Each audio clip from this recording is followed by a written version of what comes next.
नाम से मांगते हैं, सुने ग्रहण करेंगे। आमीन। आइए हम सब अपने स्थानों में खड़े हो जाएंगे और खड़े होकर के हम परमेश्वर की महिमा में गीत पुस्तक में से गीत सबसे पहला गा लेंगे। 580 नंबर का गीत, 580 नंबर का गीत है, और जिसके बोल हैं, जिंदगी मेरी बदल गई जब से मसीह को पाया है, हिल गई है कलियां नहीं, यीशु बाहर लाया है। 580 नंबर के गीत हम सब गा लेंगे और जवान जो है उनके सामने आ जाए, उनकी अगुवाई बता दें।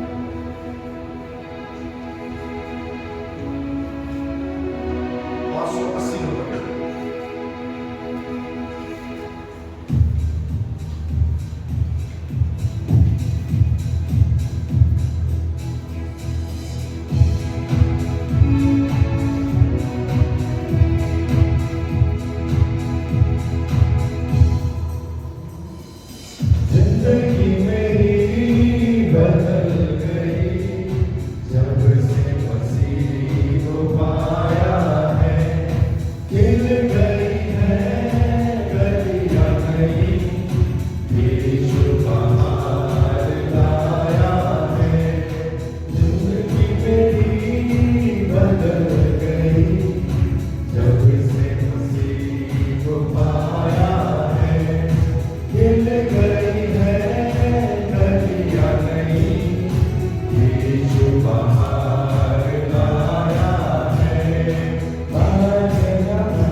धन्य धन्य तुझको प्रभु हम कहते बारंबार। 591।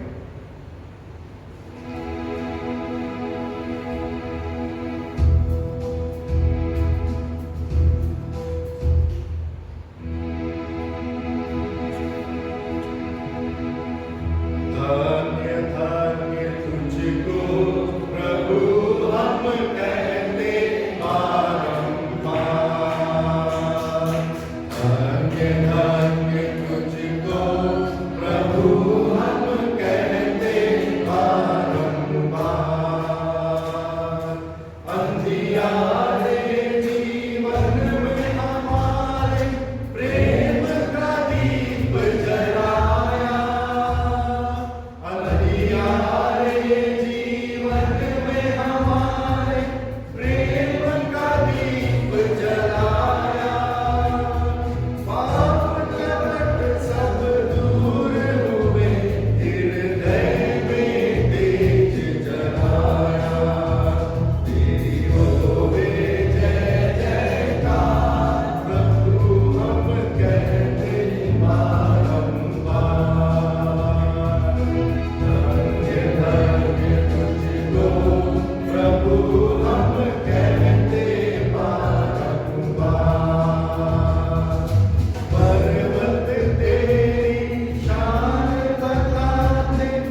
समय होगा कि हम उत्तरवादी पाठ में जाएंगे और आज के लिए हम उत्तरवादी पाठ क्रमांक 8 निकाल लेंगे गीत पुस्तक में से। उत्तरवादी पाठ क्रमांक 8 जो कि बाइबल में पाया जाता है भजन संहिता 46 साम्स 46। इसको हम बारी बारी से पढ़ लेंगे। पाठ 8 गीत पुस्तक में से और बाइबल में से भजन संहिता 46। परमेश्वर हमारा ऊंचा घर, परमेश्वर हमारा शरण स्थान और बल है, संकट में अति सहज से मिलने वाला सहायक। इस कारण हमको कोई भय नहीं, चाहे पृथ्वी उलट जाए और पहाड़ समुद्र के बीच में डाल दिए जाए। चाहे समुद्र गरजे और फेंक उठाए और पहाड़ उसकी ठाप से कांप उठे। एक नदी है जिसकी नहरों से परमेश्वर के नगर में अर्थात पवित्र नाम के पवित्र निवास भवन में आनंद उठा है। परमेश्वर उस नगर के बीच में है, वह कभी टलने को नहीं, पांव फटते ही परमेश्वर उसकी सहायता करता है।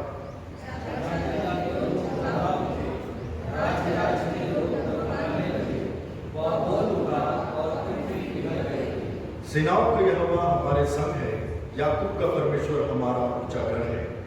और यहोवा के महान कर्म देखो कि उसने पृथ्वी पर कैसा-कैसा उद्धार किया है। वह पृथ्वी की छोर तक लड़ाइयों को मिटाता, वह धनुष को तोड़ता और भाले को 2 टुकड़ा कर डालता है और रथों को आग में झोंक देता है। चुप हो जाओ और जान लो कि मैं ही परमेश्वर हूँ। मैं जातियों में महान हूँ, मैं पृथ्वी पर में महान हूँ। सेनाओं का यहोवा हमारे संग है, याकूब का परमेश्वर हमारा ऊंचा गढ़ है। आइए हम सब अपने स्थान में खड़े हो जाएंगे और विश्वास वचन और प्रभु की प्रार्थना में उसके पश्चात हम शामिल होंगे। मैं विश्वास करता हूँ परमेश्वर पिता पर, जो स्वर्ग और पृथ्वी का सर्वशक्तिमान सृजनहार है, और उसके एकलौते पुत्र अपने प्रभु यीशु ख्रीस्त पर, जो पवित्र आत्मा से गर्भ में आया, कुंवारी मरियम से उत्पन्न हुआ, पेंतुस पिलातुस की आज्ञा से दुख उठाया, क्रूस पर चढ़ाया गया, मर गया और गाड़ा गया, पाताल में उतरा, तीसरे दिन मृतकों में से जी उठा, स्वर्ग पर चढ़ गया और परमेश्वर सर्वशक्तिमान पिता के दाहिने हाथ जा बैठा है, जहां से वह जीवितों और मृतकों का न्याय करने को फिर आएगा। मैं विश्वास करता हूँ पवित्र आत्मा पर, एक ही पवित्र क्रिस्टियानी कलीसिया, पवित्रों की संगति, पापों की क्षमा, देह के जी उठने और अनंत जीवन पर। आमीन। हे हमारे पिता, तू जो स्वर्ग में है, तेरा नाम पवित्र माना जाए, तेरा राज आए, तेरी इच्छा जैसे स्वर्ग में पूरी होती है वैसे इस पृथ्वी पर भी पूरी हो। हमारे दिन भर की रोटी आज हमें दे, और जैसे हमने अपने अपराधियों को क्षमा किया है वैसे ही हमारे अपराधों को क्षमा कर, और हमें शिक्षा में ना परंतु बुराई से बचा, क्योंकि राज, पराक्रम और महिमा सदा तेरी है। आमीन। सभी अपना स्थान ग्रहण करेंगे। इससे पहले कि हम कलीसियाई प्रार्थना में जाएंगे, एक गवाही जो है हम सुन लेंगे इशिता लाल जी के द्वारा। इशिता लाल जी के द्वारा एक गवाही सुन लेंगे और उसके बाद हम एक गीत गाएंगे। यदि किसी को कोई प्रार्थना की विनती है तो कृपया आप उसे कागज में लिख करके हम तक पहुंचा सकते हैं। इसके बाद एक गीत होगा और कलीसियाई प्रार्थना में अगुवाई डिकन अनीश राम जी हमारे लिए करेंगे।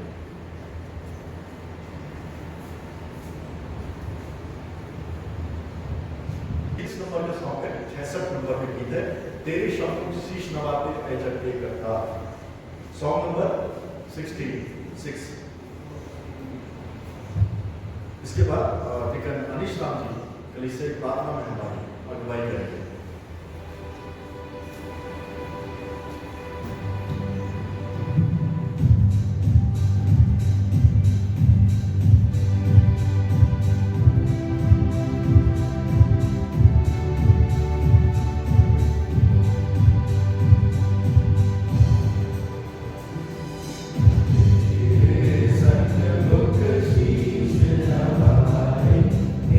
जग के करता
जीवित परमेश्वर प्रभु यीशु मसीह के नाम से पिता आपके पवित्र चरणों के नजदीक में उपस्थित हैं। हम आपका हृदय से धन्यवाद करते हैं परमेश्वर, क्योंकि आप सच्चे और जीवित परमेश्वर हैं। आप अनुग्रहकारी हैं, आप दयालु हैं परमेश्वर। हम आपके नाम की स्तुति और महिमा करते हैं। आज की सुबह के समय परमेश्वर आपके भवन में उपस्थित होकर परमेश्वर हमारा हृदय आनंद से भरा हुआ है, क्योंकि परमेश्वर सचमुच में आपने प्रभु अपनी कलीसिया अपनी प्रजा के ऊपर में परमेश्वर बड़े उपकार हमको किया है। और खुदावंद परमेश्वर सचमुच में इन कठिन परिस्थितियों के बीच में भी प्रभु आपने हमारी स्तुति की है। प्यारे परमेश्वर, हम आपका हृदय से धन्यवाद करते हैं आपकी दया के लिए, आपके प्रेम के लिए। प्यारे परमेश्वर, हम आपके नाम को ऊंचा उठाते हैं। इतने वर्षों तक प्रभु आपने अपनी कलीसिया को परमेश्वर संभाला। बीते 39 वर्षों तक परमेश्वर आपने प्रभु जी अपनी कलीसिया को अपनी प्रजा को परमेश्वर प्रभु अपने छत्र छाया में अपनी सुरक्षा के घेरे में बनाए रखा, और अपने पंखों की आड़ में परमेश्वर प्रभु आपने हमको लेकर प्रभु बढ़ाता और बढ़ाता ले चला है। हम आपका हृदय से धन्यवाद करते हैं। और आज की सुबह जबकि प्रभु इस दिन को परमेश्वर हम स्मरण कर रहे हैं, परमेश्वर हम आपका विशेष धन्यवाद देते हैं। आज आपकी कलीसिया आपकी प्रजा आपके भवन में आपके समक्ष उपस्थित होकर परमेश्वर आपकी महिमा और स्तुति करती है। हम आपकी प्रशंसा और बड़ाई करते हैं परमेश्वर। आपसे प्रार्थना करते हैं प्रभु, आपने प्रभु जी पिछले 39 वर्षों तक प्रभु आपने हमारी सहायता की, और प्रभु हम सबों को परमेश्वर अपनी कलीसिया को अपनी प्रजा को परमेश्वर बढ़ाया और आशीष दिया। आपके अनुग्रह की प्रभु और भी हम बड़ी अपेक्षाओं को आपसे लगाते हैं, क्योंकि परमेश्वर सचमुच में आप अद्भुत कार्य को करने वाले परमेश्वर हैं। प्रभु आपसे निवेदन है प्रभु जी, आपसे प्रार्थना करते हैं परमेश्वर, इस समय प्रभु आप अपनी कलीसिया की और भी सुधि लें, और भी प्रभु आत्मा में बलवंत करें, और भी प्रभु जी प्रार्थना में बढ़ाएं, ताकि परमेश्वर आपकी कलीसिया प्रभु जी वो उन दिनों के प्रभु जी जब प्रभु यीशु मसीह आपका द्वितीय आगमन होता है उस समय के लिए तैयार हो सके। इस सुनने में परमेश्वर हमारी प्रार्थना है प्रभु, आज के सुबह के समय आपके इस भवन में प्रभु हम में से हर एक के जीवन के परमेश्वर प्रभु हर एक प्रभु जी कार्य परमेश्वर जो आपके दृष्टि में प्रभु अनुचित है वो सब हमारे जीवनों से दूर हो, और परमेश्वर हमारे जीवन में आपकी इच्छा और आपकी योजनाएं पूरी हो सके। प्यारे परमेश्वर, हम विशेष रूप से आपका धन्यवाद देते हैं। पिछले वर्ष भर प्रभु आपने हम सबों को संभाला। हालांकि प्रभु जी पूरे संसार भर में कठिन परिस्थितियां हुई और परमेश्वर कठिन समय आ गए, लेकिन फिर भी प्रभु आपने अपने लोगों को प्रभु संभाल कर रखा। और प्यारे परमेश्वर प्रभु जी, हम आपका धन्यवाद देते हैं परमेश्वर कि बहुत सारे लोग प्रभु जी इस विपत्ति में पड़े, लेकिन परमेश्वर प्रभु आपने उनको संभाला और प्रभु जी उनको फिर से उठाकर खड़ा किया।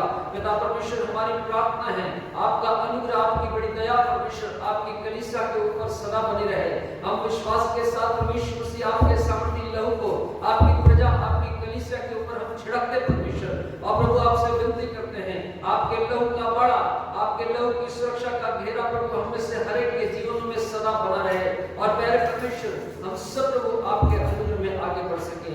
प्यारे परमेश्वर, हमारी प्रार्थना है प्रभु आपका अनुग्रह प्रभु जी, हम आपकी दया को परमेश्वर प्रभु जी आपके फेवर को प्रभु आपकी कलीसिया आपके लोगों के जीवन के लिए आपसे मांगते हैं। पिता परमेश्वर, हमारी प्रार्थना है प्रभु आज इन दिनों में परमेश्वर जितने भी लोग बीमारी की दशा में हैं प्रभु जी किसी ना किसी कारण से, वो प्यारे परमेश्वर प्रभु हम उनके लिए सबों के लिए प्रार्थना करते हैं। विशेष रूप से प्रभु जी हम प्रभु हमारे भैया शरद दास के परिवार के लिए हम प्रार्थना करते हैं, जबकि प्रभु आपके दास प्रभु जी इन दिनों में परमेश्वर प्रभु जी वो प्रभु जी अद्भुत रीति से परमेश्वर प्रभु इस पृथ्वी के ऊपर से चले गए। और प्रभु जी ये सारी बातें हमारे लिए प्रभु बड़ी ही दुखदाई थी, लेकिन फिर भी परमेश्वर प्रभु आपका वचन कहता है कि आप अपने लोग के जो कल्पनाएं करते हैं वो उत्तम है। और प्यारे परमेश्वर प्रभु हमारे जीवन के लिए हर एक बात परमेश्वर मिलकर भलाई को उत्पन्न करती है। उनके परिवार के प्रभु हम प्रार्थना करते हैं आपकी शांति उनके जीवन में बनी रहे। और विशेष रूप से प्रभु जी और जो प्रभु जी जो कोविड पॉजिटिव पाए गए हैं उन तीनों के प्रभु मिसेस एरिस दास के लिए और शाहरुख के लिए और एरिक के लिए हम प्रार्थना करते हैं यीशु मसीह आपके सामर्थ्य लहू के द्वारा प्रभु वो चंगे किए जाए परमेश्वर, और वो पूरी रीति से परमेश्वर छुड़ाए जा सके। प्रभु हम प्रार्थना करते हैं इस बहन प्रभु रेणुका के लिए परमेश्वर, जिनके प्रभु जी जीवन में परमेश्वर प्रभु आपने एक संतान की आशीष को दिया है। हाँ खुदावंद, हम आपका धन्यवाद करते हैं क्योंकि परमेश्वर हर एक जाति के लोगों को प्रभु आपने अपने नजदीक में बुलाया है। और प्यारे परमेश्वर प्रभु आपने कहा है कि मैं सब प्राणियों का परमेश्वर यहोवा हूँ। हम आपके नाम की महिमा करते हैं और इस बहन के लिए प्रार्थना करते हैं जो आशीष जो अनुग्रह प्रभु इनके जीवन में परमेश्वर आपने किया है। प्रभु जी उस आशीष को प्रभु कोई भी शैतान चुराने ना पाए। यीशु मसीह आपके लहू की छाप को प्रभु हम उस बहन के ऊपर में लगाते हैं, उनकी परमेश्वर प्रभु जी उस आशीष के ऊपर हम प्रभु यीशु मसीह आपके सामर्थ्य लहू की छाप को लगाते हैं। कोई भी दुष्ट और अंधकार की शक्ति प्रबल होने ना पाए। आपके अनुग्रह में परमेश्वर प्रभु वो बने रहे, बढ़ते जाए, विश्वास में मजबूत हो जाए और परमेश्वर आपके राज्य की संतान ठहरे और प्रभु आपका नाम प्रभु जी उनके जीवनों से ऊंचा किया जाए। पिता परमेश्वर हम प्रार्थना करते हैं प्रभु जी हमारी भाभी ज्योतिष भाभी के लिए और प्रभु बहू के लिए परमेश्वर, जिनको प्रभु जी आज उनकी तबीयत ठीक ना होने के कारण परमेश्वर आपके भवन में वो उपस्थित नहीं हो सके हैं, खुदावंद उनको भी हम आपके सामर्थ्य और बलवंत हाथों में सौंपते हैं। परमेश्वर हमारी प्रार्थना है प्रभु आप हमारे चंगा करने वाले परमेश्वर हैं। चाहे प्रभु इस विपत्ति के दिन में परमेश्वर हमारे निकट 1000 और हमारे दाहिनी ओर 10,000 गिरे, लेकिन परमेश्वर आपका अनुग्रह हमारे साथ में है, आपकी सहायता हमारे साथ में, हम आपका धन्यवाद देते हैं। जितने भी लोग जिनका प्रेयर रिक्वेस्ट नहीं आया लेकिन फिर भी परमेश्वर प्रभु वो आपके बच्चे हैं, वो आपकी संतान हैं, एक एक लोगों को हम आपके यीशु आपके सामर्थ्य लहू में छुपाते हैं। परमेश्वर कोई भी प्रभु जी वो हानि उनके जीवन में होने ना पाए। इन दिनों में परमेश्वर जबकि प्रभु जी बहुत सारे प्रभु वायरल फीवर और परमेश्वर प्रभु उस कोविड का प्रकोप परमेश्वर चारों ओर प्रभु फैला हुआ है, प्रभु आप अपने लोगों को सुरक्षा प्रदान करें, आप अपने लोगों के जीवन में काम करें। परमेश्वर आपकी दया परमेश्वर आपके लोगों के जीवन में सदा बनी रहे। प्यारे परमेश्वर हमारी प्रार्थना है ना कर प्रभु वो प्रभु आपके लोगों के लिए, लेकिन परमेश्वर हमारे शहर के लिए, हमारे प्रदेश के लिए और देश के लिए और पूरे संसार के लिए हम प्रार्थना करते हैं, क्योंकि आप सब प्राणियों को बनाने वाले परमेश्वर हैं। सारी सृष्टि आपने रची है प्रभु जी, आप दया करके परमेश्वर इन सारी समस्याओं और संकटों से परमेश्वर और प्रभु आप प्रभु इस पूरे संसार को आजाद करें और प्यारे परमेश्वर आपके अनुग्रह से प्रभु जी वो प्रभु फिर से एक सामान्य जीवन प्रभु हम अपने इस पृथ्वी के ऊपर प्रभु व्यतीत कर सकें। प्यारे परमेश्वर हमारी प्रार्थना है प्रभु जी आज प्यारे परमेश्वर प्रभु इस विशेष दिन में आप हम सबों की सुधि लें और प्यारे परमेश्वर आपका अनुग्रह हमारे जीवन में बना रहे। जब प्रभु जी हम अपने धन्यवादी भेंट को लेकर आए हैं परमेश्वर प्रभु जी आपसे विनती और प्रार्थना करते हैं, इससे पहले कि परमेश्वर हम अपनी भेंटों को लेकर प्रभु आपके समक्ष उपस्थित हो सके, प्रभु जी आप हमारे जीवनों को ग्रहण करें और प्यारे परमेश्वर आपका अनुग्रह हमारे जीवनों में बना रहे।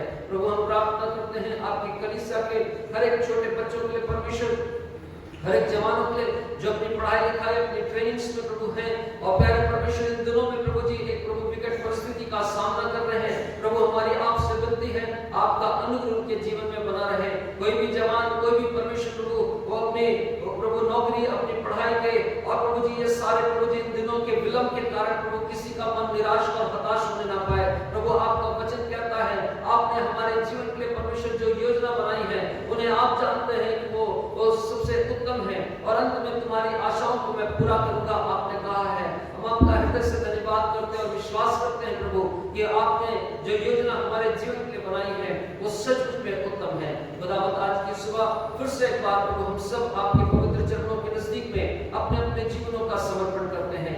आज परमेश्वर हमारी प्रार्थना है आप अपने वचन के द्वारा हमसे बोले और बातचीत करें, आपका अनुग्रह हमारे जीवनों में बना रहे और प्यारे परमेश्वर हम सब प्रभु आत्मा में उन्नति पाकर आत्मा में प्रभु जी बढ़कर परमेश्वर प्रभु जी और भी आपकी सेवा को करने वाले हो सके।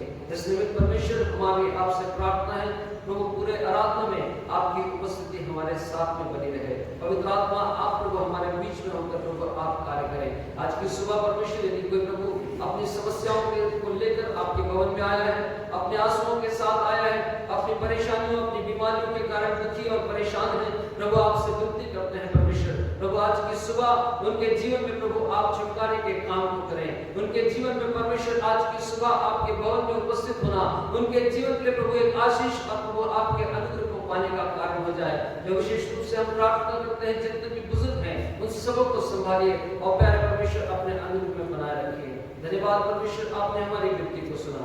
सारी बातों में परमेश्वर हम आपको महिमा देते हैं, सारा आदर आपको देते हैं। उद्धारकर्ता प्रभु यीशु मसीह के नाम से हम सब एक मन होकर इस विनती को मांगते हैं, आमीन। कृपया बैठिए।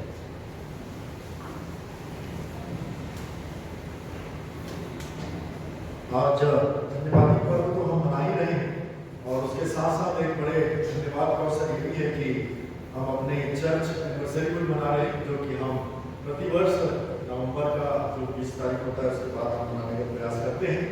और इस वर्ष जो है काफ़ी समय के लिए आराधना भवन बंद था तो हम लोगों ने उसको नवंबर के महीने में ही चालू किया था। जैसे सालों पहले जब आप पहली आराधना यहाँ किए होंगे तो नवंबर का महीना रहा होगा, और जब लॉकडाउन के बाद काफ़ी समय 8 महीने तक हमारी कलीसिया बंद थी, उसके बाद जब हमने इसको फिर पुनः आराधना के लिए खोला, सामूहिक आराधना के लिए, वो भी 1 नवंबर का तारीख था। तो आज दो धन्यवाद के अवसर हमारे पास हैं, और परमेश्वर के भवन में हम सब धन्यवादी मन से बैठे, हृदय से बैठे, ताकि जो भी आज की आराधना है वो प्रभु को ग्रहण योग्य हो। और अभी समय होगा कि हम आराधना के पाठ को जो आज के प्रभु के दास रेवरेंड प्रदीप ज्योतिष की इच्छा अनुसार है, उन्होंने जो दिया है वो उसको हम पढ़ लेंगे, और उसके बाद हम प्रेजेंट वर्षन में हम शामिल होंगे। तो आराधना पाठ जो आज की आत्मिक शिक्षा के लिए हमारे लिए परमेश्वर के द्वारा रखा गया है, वो हमारे पढ़ने का अगुवाई विपुल विक्रम जी है।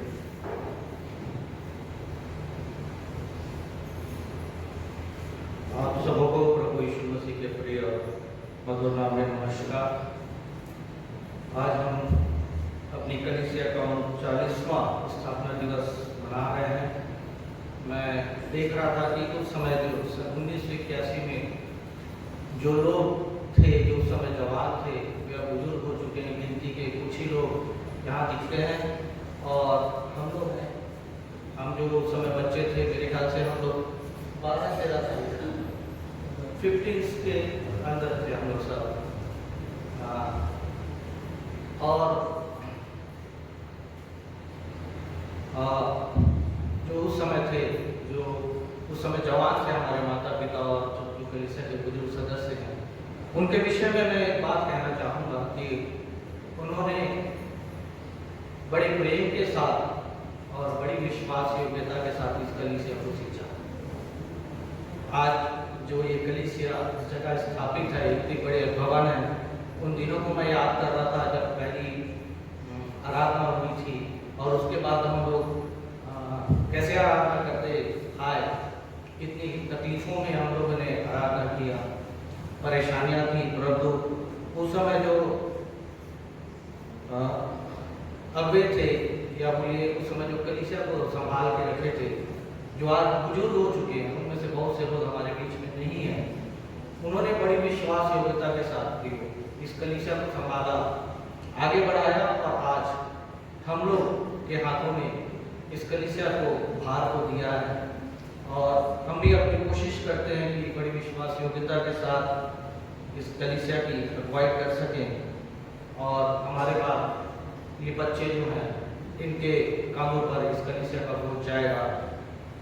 परंतु बात वही आती है कि हम कितने विश्वास योग्य ठहरते हैं।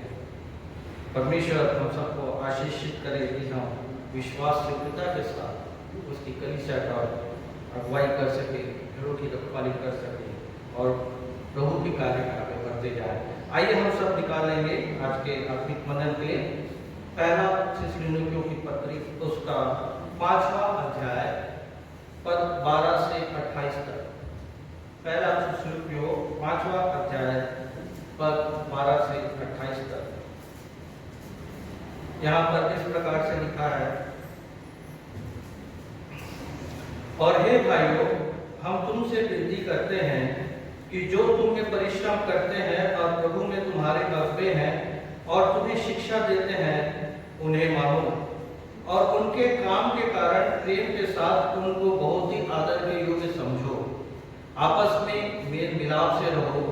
और हे भाइयों, हम तुम्हें समझाते हैं कि जो ठीक चाल नहीं चलते उनको समझाओ, कायरों को ढाढ़स दो, निर्बलों को संभालो, सबकी ओर सहनशीलता दिखलाओ।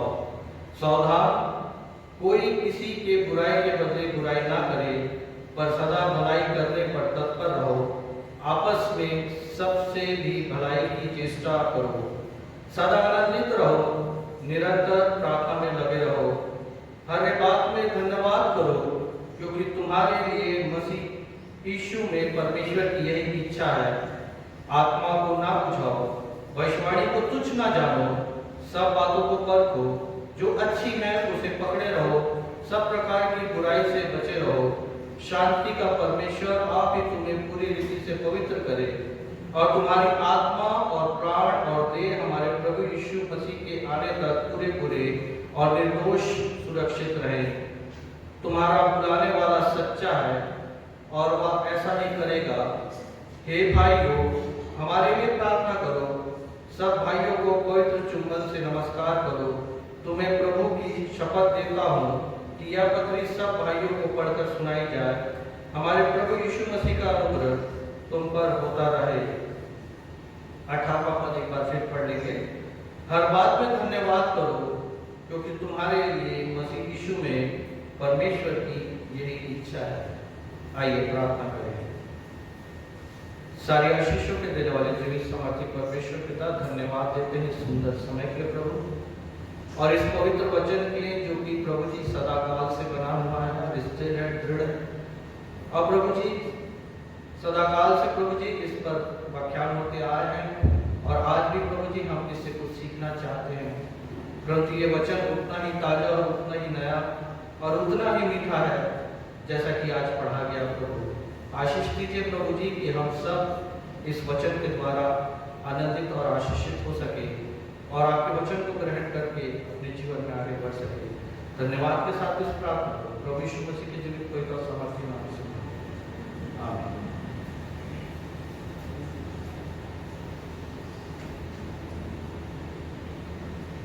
आइए हम सब अब स्तुति आराधना में शामिल होंगे, प्रेषित वर्षिप के समय में शामिल होंगे। जवानों से मेरा निवेदन है कि वे सामने आ जाए, उनकी अगुवाई में हम सब प्रेषित वर्षिप में शामिल होंगे।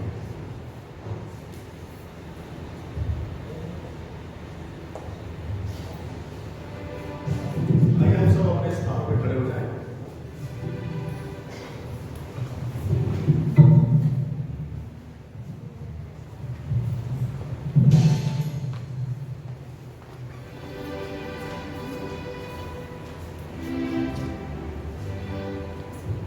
Hallelujah, hallelujah. आज की इस थैंक्सगिविंग डे में आप सबका स्वागत है।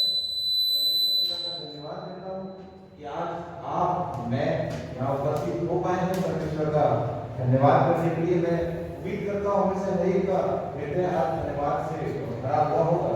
मेरे प्रियो, यह समय जो इस वक्त हमारे देश में और सारी दुनिया में गुजर रहा है, हम सब जानते हैं कि कोरोना नामक बीमारी हमारे सब बीच में, परंतु परमेश्वर पिता का धन्यवाद देता हूँ कि वो अपने लोगों की सुरक्षा करता है, अपने लोगों को वो प्यार करता है।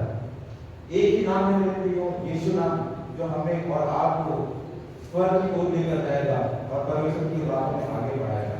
मेरे प्रियो, सिर्फ एक नाम है, यीशु नाम। आइए हम सब मिलकर उस नाम की महिमा करें और उसके आराधना करें।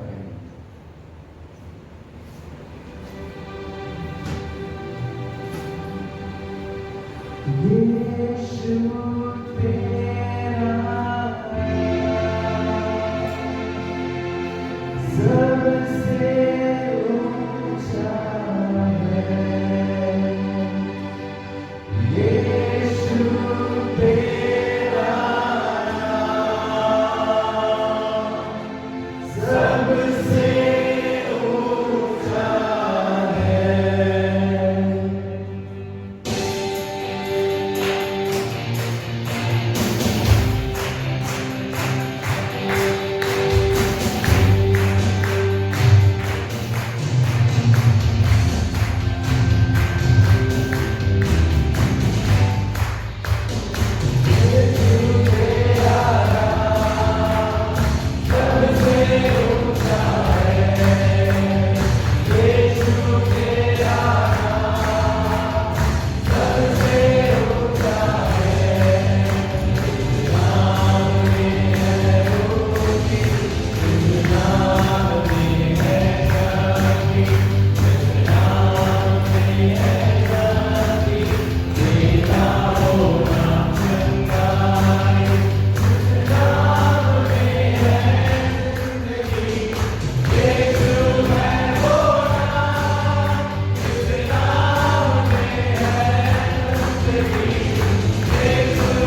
ज़्यादा खुश हैं कि परमेश्वर ने इतनी सारी परेशानियों कठिनाइयों से हमें बचाया और वापस से इस भवन में इकट्ठा किया, इसलिए हम उसका धन्यवाद देंगे। तो आइए आप प्रार्थना में जाएंगे कि धन्यवाद के साथ स्तुति गाओ।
कृपया आप सब अपने स्थान ग्रहण करें।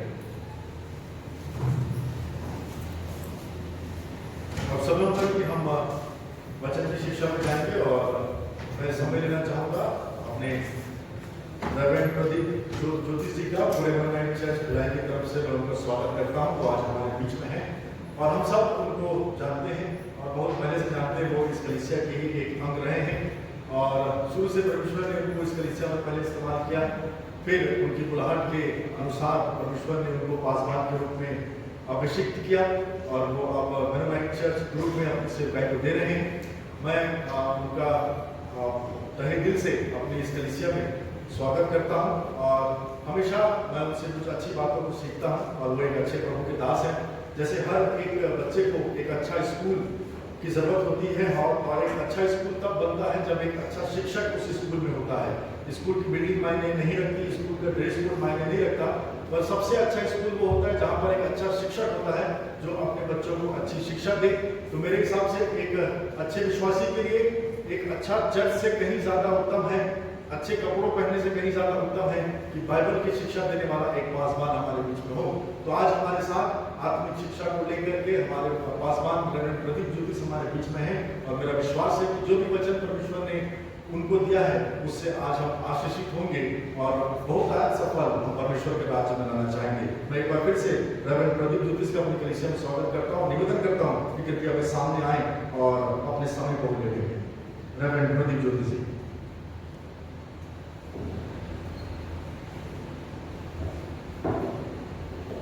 आप सबों को जय मसीह की। मैं स्मरण कर रहा था लगभग 7 वर्ष के पश्चात इस आराधना भवन में परमेश्वर के वचन की सेवकाई करने का अवसर मुझे प्राप्त हुआ है। जब मैं यहाँ पर पासवान था उसके पश्चात और मैं अपनी कलीसिया मेनोनाइट चर्च दुर्ग की ओर से, मेनोनाइट चर्च इंडिया की ओर से कलीसिया के 39वें स्थापना दिवस की आप सबों को बधाई देता हूँ। एक लंबे उतार चढ़ाव को इस कलीसिया ने देखा है, मैं भी कुछ समय तक उसका हिस्सा रहा हूँ। मेरे पास आज भी कुछ तस्वीरें हैं यादगार के बतौर इस कलीसिया की, जिसमें आपके ये सब सेवक साहब हाफ पैंट पहन के बैठे हुए जमीन में इस प्रकार की तस्वीर मेरे पास है और हमारे जो सारे बुजुर्ग हैं एकदम जवान उस तस्वीर में हैं। अच्छा लगता है उसे देखने में, पुरानी यादें ताज़ी हो जाती हैं और बहुत से हमारे परिजन जो उस तस्वीर में हैं अब नहीं रहे हैं। अभी बीते दिनों भाई शरद दास चले गए, बड़ा दुख हुआ। व्हाट्सएप में मैंने लिखा था कि मेरा एक और जोड़ीदार चला गया है। कुछ मेरे भाई यहाँ पर हैं जो हम एक ही एज ग्रुप के हैं, भाई सुनील भेलवा, मैं, भाई शरद दास, भाई शैलेश टेनियल, भाई आसिफ दान, भाई मनोज मसीह, मिसेस नेल्सन डेनियल, माफ कीजिएगा मिसेस नेल्सन मसीह। एक ही एज ग्रुप के हम सब हैं, जिसमें से 2 चले गए। आज बड़ी संख्या में हम सब यहाँ पर मौजूद हैं। मैं आप सबों से थोड़ा सा अनुरोध करना चाहूँगा, बेंच में यदि जगह है तो थोड़ा दूर दूर बैठ जाएं। हालांकि ऐसी कोई बात नहीं है, परंतु यदि कोई प्रशासन की ओर से आ जाए तो एक तकलीफ लोगों को हो सकती है, इसलिए थोड़ी सी सावधानी बरतना जरूरी है। परमेश्वर आप सबों को बहुतायत की आशीष प्रदान करे। आइए थोड़ी देर हम परमेश्वर के वचन की ओर अपना ध्यान लगाएंगे और किस प्रकार से परमेश्वर आज मुझको और आपको वचन सुनाना चाहता है।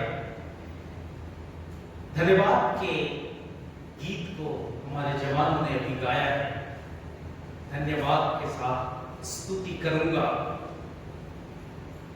गीत की पुस्तक में जो 47 नंबर का गीत है, आओ हम यहोवा के लिए ऊंचे स्वर से गाएं, अपने मुक्ति की चट्टान का जय जयकार करें। ये गीत भी परमेश्वर के लिए हम मनुष्यों की ओर से धन्यवाद का गीत है। बस बजाएंगे इसे। आइए हम इस गीत को पहला और आखिरी पद गा लेंगे। आओ हम यहोवा के लिए ऊंचे स्वर से गाएं, अपने मुक्ति की चट्टान का जय जयकार करें और धन्यवाद देने के लिए आइए हम सब आदरपूर्वक अपने स्थान में खड़े हो जाएं और इस गीत को हम गा लेंगे।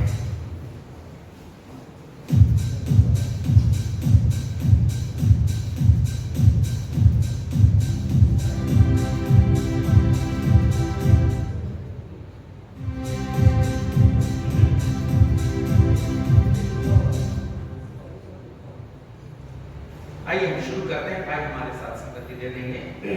आओ हम यहोवा के लिए ऊंचे स्वर से गाएं, अपनी मुक्ति की चट्टान का जय जयकार करें।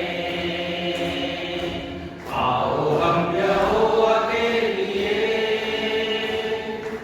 ऊंचे स्वर से गाएं, अपनी मुक्ति की चट्टान का जय जयकार करें। धन्यवाद करते हुए उसके सन्मुख आए, भजन गाते हुए उसका जय जयकार करें। धन्यवाद करते हुए उसके सन्मुख आए, भजन गाते हुए उसका जय जयकार करें। आओ हम यहोवा के लिए ऊंचे स्वर से गाएं, अपनी मुक्ति की चट्टान का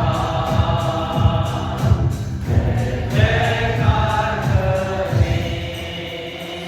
क्योंकि वो हमारा परमेश्वर है और हम उसकी प्रजा, उसके हाथ की बेटे हैं। क्योंकि वो हमारा परमेश्वर है और हम उसकी प्रजा, उसके हाथ की बेटे हैं। आओ हम यहोवा के लिए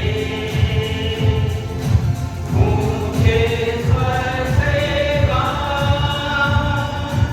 अपनी मुक्ति की चट्टान का जय जयकार करें। जय जयकार करें। जय जयकार करें। कृपया प्रस्थान ग्रहण करें। बीते कुछ दिनों से दुर्ग की कलीसिया में इस वचन को हम सुन रहे थे कि परमेश्वर की इच्छा क्या है। परमेश्वर की इच्छा हम कैसे जान सकते हैं, कैसे अपने जीवन में परमेश्वर की इच्छा को पूरी कर सकते हैं। मत्ती रचित सुसमाचार और उसके 6वें अध्याय को जब हम पढ़ते हैं, प्रभु यीशु मसीह के चेले उसके पास आए और उनसे कहा, जिस प्रकार से यूहन्ना बपतिस्मा देने वाला अपने चेलों को प्रार्थना करना सिखाता है, उसी प्रकार से तू भी हमें प्रार्थना करना सिखा। प्रभु यीशु मसीह प्रभु की प्रार्थना जिसे हम करते हैं उन्हें सिखाते हुए कहता है, सो तुम इस रीति से प्रार्थना किया करो, हे हमारे पिता, तू जो स्वर्ग में है, तेरा नाम पवित्र माना जाए, तेरा राज्य आवे, तेरी इच्छा जैसे स्वर्ग में पूरी होती है वैसे ही इस पृथ्वी पर भी पूरी हो। प्रभु यीशु मसीह अपने चेलों से कह रहा है कि जैसे परमेश्वर की इच्छा स्वर्ग में पूरी होती है वैसे इस पृथ्वी पर भी पूरी हो। ये प्रार्थना करने के लिए प्रभु यीशु मसीह स्वयं अपने चेलों से कह रहा है। ऐसी कौन सी परमेश्वर की इच्छा है जिसे परमेश्वर इस पृथ्वी पर पूरा करना चाहे? तो संसार में से कोई ताकत हो जो कार्य को इस पृथ्वी पर होने से रोक सके, या यदि ऐसा कोई कार्य है जिसे परमेश्वर इस पृथ्वी पर न करना चाहे, तो क्या संसार में ऐसी कोई सामर्थ है जो परमेश्वर की उस इच्छा को करने से रोक सके। परंतु फिर भी प्रभु यीशु मसीह इस बात को कहता है कि तुम प्रार्थना करो कि जैसे परमेश्वर की इच्छा स्वर्ग में पूरी होती है, वैसे ही इस पृथ्वी पर भी पूरी हो। जब हम इस प्रार्थना के भाग पर, इस वचन पर मनन करते हैं, तो कुछ बात को धर्मशास्त्र में ही हम पाते हैं कि परमेश्वर की कुछ ऐसी इच्छाएं हैं जिसे वो चाहता था कि इस पृथ्वी पर हो, परंतु परमेश्वर की वो इच्छाएं इस पृथ्वी पर पूरी न हो सकी। लेकिन परमेश्वर की कुछ ऐसी इच्छाएं हैं जो इस पृथ्वी पर पूरी हुई है। प्रभु यीशु मसीह के जन्म के संबंध में जब हम पढ़ते हैं, परमेश्वर की इच्छा उसके स्वर्गदूत के माध्यम से मरियम तक पहुंचा और स्वर्गदूत ने मरियम से कहा, तू भयभीत न हो, देख तू पवित्र आत्मा की ओर से गर्भवती होगी और पुत्र को जन्म देगी और तू उसका नाम यीशु रखना। यह परमेश्वर की इच्छा स्वर्गदूत के माध्यम से मरियम तक पहुंचा और परमेश्वर की यह इच्छा वहां पर पूरी हुई। प्रभु यीशु मसीह माता मरियम के गर्भ से जन्म लेकर इस संसार में आया। लेकिन दूसरी ओर उत्पत्ति की पुस्तक को जब हम पढ़ते हैं, वहां पर परमेश्वर ने आदम और हव्वा से कहा था कि तुम भले और बुरे के ज्ञान के वृक्ष के फल को कभी मत खाना। ये एक आदेश भी था। परमेश्वर की इच्छा भी थी कि मनुष्य इस फल को न खाए। लेकिन परमेश्वर की ये इच्छा वहां पर पूरी नहीं हुई। परमेश्वर की इन दोनों इच्छाओं में फर्क क्या है? क्या परमेश्वर इन स्थलों के माध्यम से हमको सिखाना चाहता है, बताना चाहता है? पहली जो इच्छा परमेश्वर के प्रभु यीशु मसीह के जन्म के संबंध में थी, उस इच्छा के साथ परमेश्वर का निर्णय भी शामिल है। यदि परमेश्वर अपनी इच्छा के साथ अपने निर्णय को समाहित कर देता है, तो परमेश्वर की उस इच्छा को कोई भी रोक नहीं सकता। लेकिन जब परमेश्वर की इच्छा के साथ परमेश्वर का निर्णय समाहित न हो और परमेश्वर के निर्णय के स्थान पर मनुष्य का निर्णय समाहित हो, तब परमेश्वर की उस इच्छा के इस संसार में पूरी होने पर एक संदेह उत्पन्न हो जाता है, जैसे कि आदम और हव्वा के साथ था। परमेश्वर की इच्छा थी कि आदम और हव्वा उस वृक्ष के फल को न खाए जिसे परमेश्वर ने मना किया था। लेकिन निर्णय यहां पर आदम और हव्वा के पास था कि परमेश्वर की इच्छा के अनुसार वो उस वृक्ष के फल को न खाए या खा ले। निर्णय मनुष्यों के हाथ में था। इसीलिए प्रभु यीशु मसीह अपने चेलों से कहता है कि तुम ये प्रार्थना करो कि जिस प्रकार से परमेश्वर की इच्छा स्वर्ग में पूरी होती है, वैसे ही इस पृथ्वी पर भी पूरी हो। इसका मतलब क्या हुआ कि हम जो मनुष्य इस संसार में हैं, हम परमेश्वर की इच्छा के अनुसार काम करें। परमेश्वर की इच्छा जिस प्रकार से स्वर्ग में पूरी होती है, वैसे ही परमेश्वर की इच्छा को इस संसार में अपने निर्णयों के द्वारा पूरा करने में सहायता प्रदान करें या सहायक बन जाएं।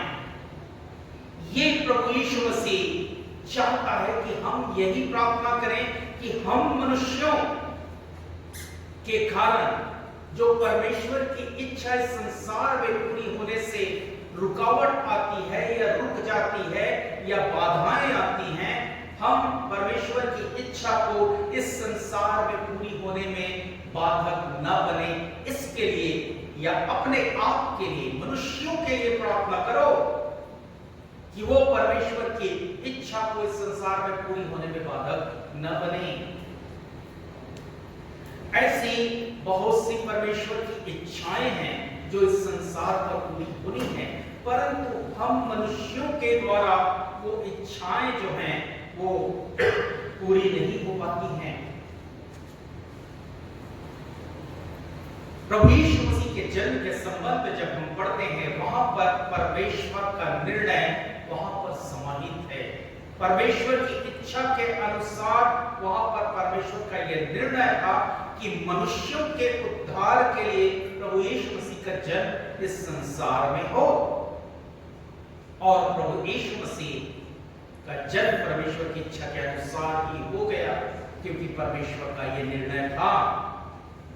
किस प्रकार से परमेश्वर के इच्छा को हम जान सकते हैं, किस प्रकार से परमेश्वर की आज्ञाओं का हम पालन करते हुए उसकी इच्छाओं की पूर्ति संसार में कर सकते हैं।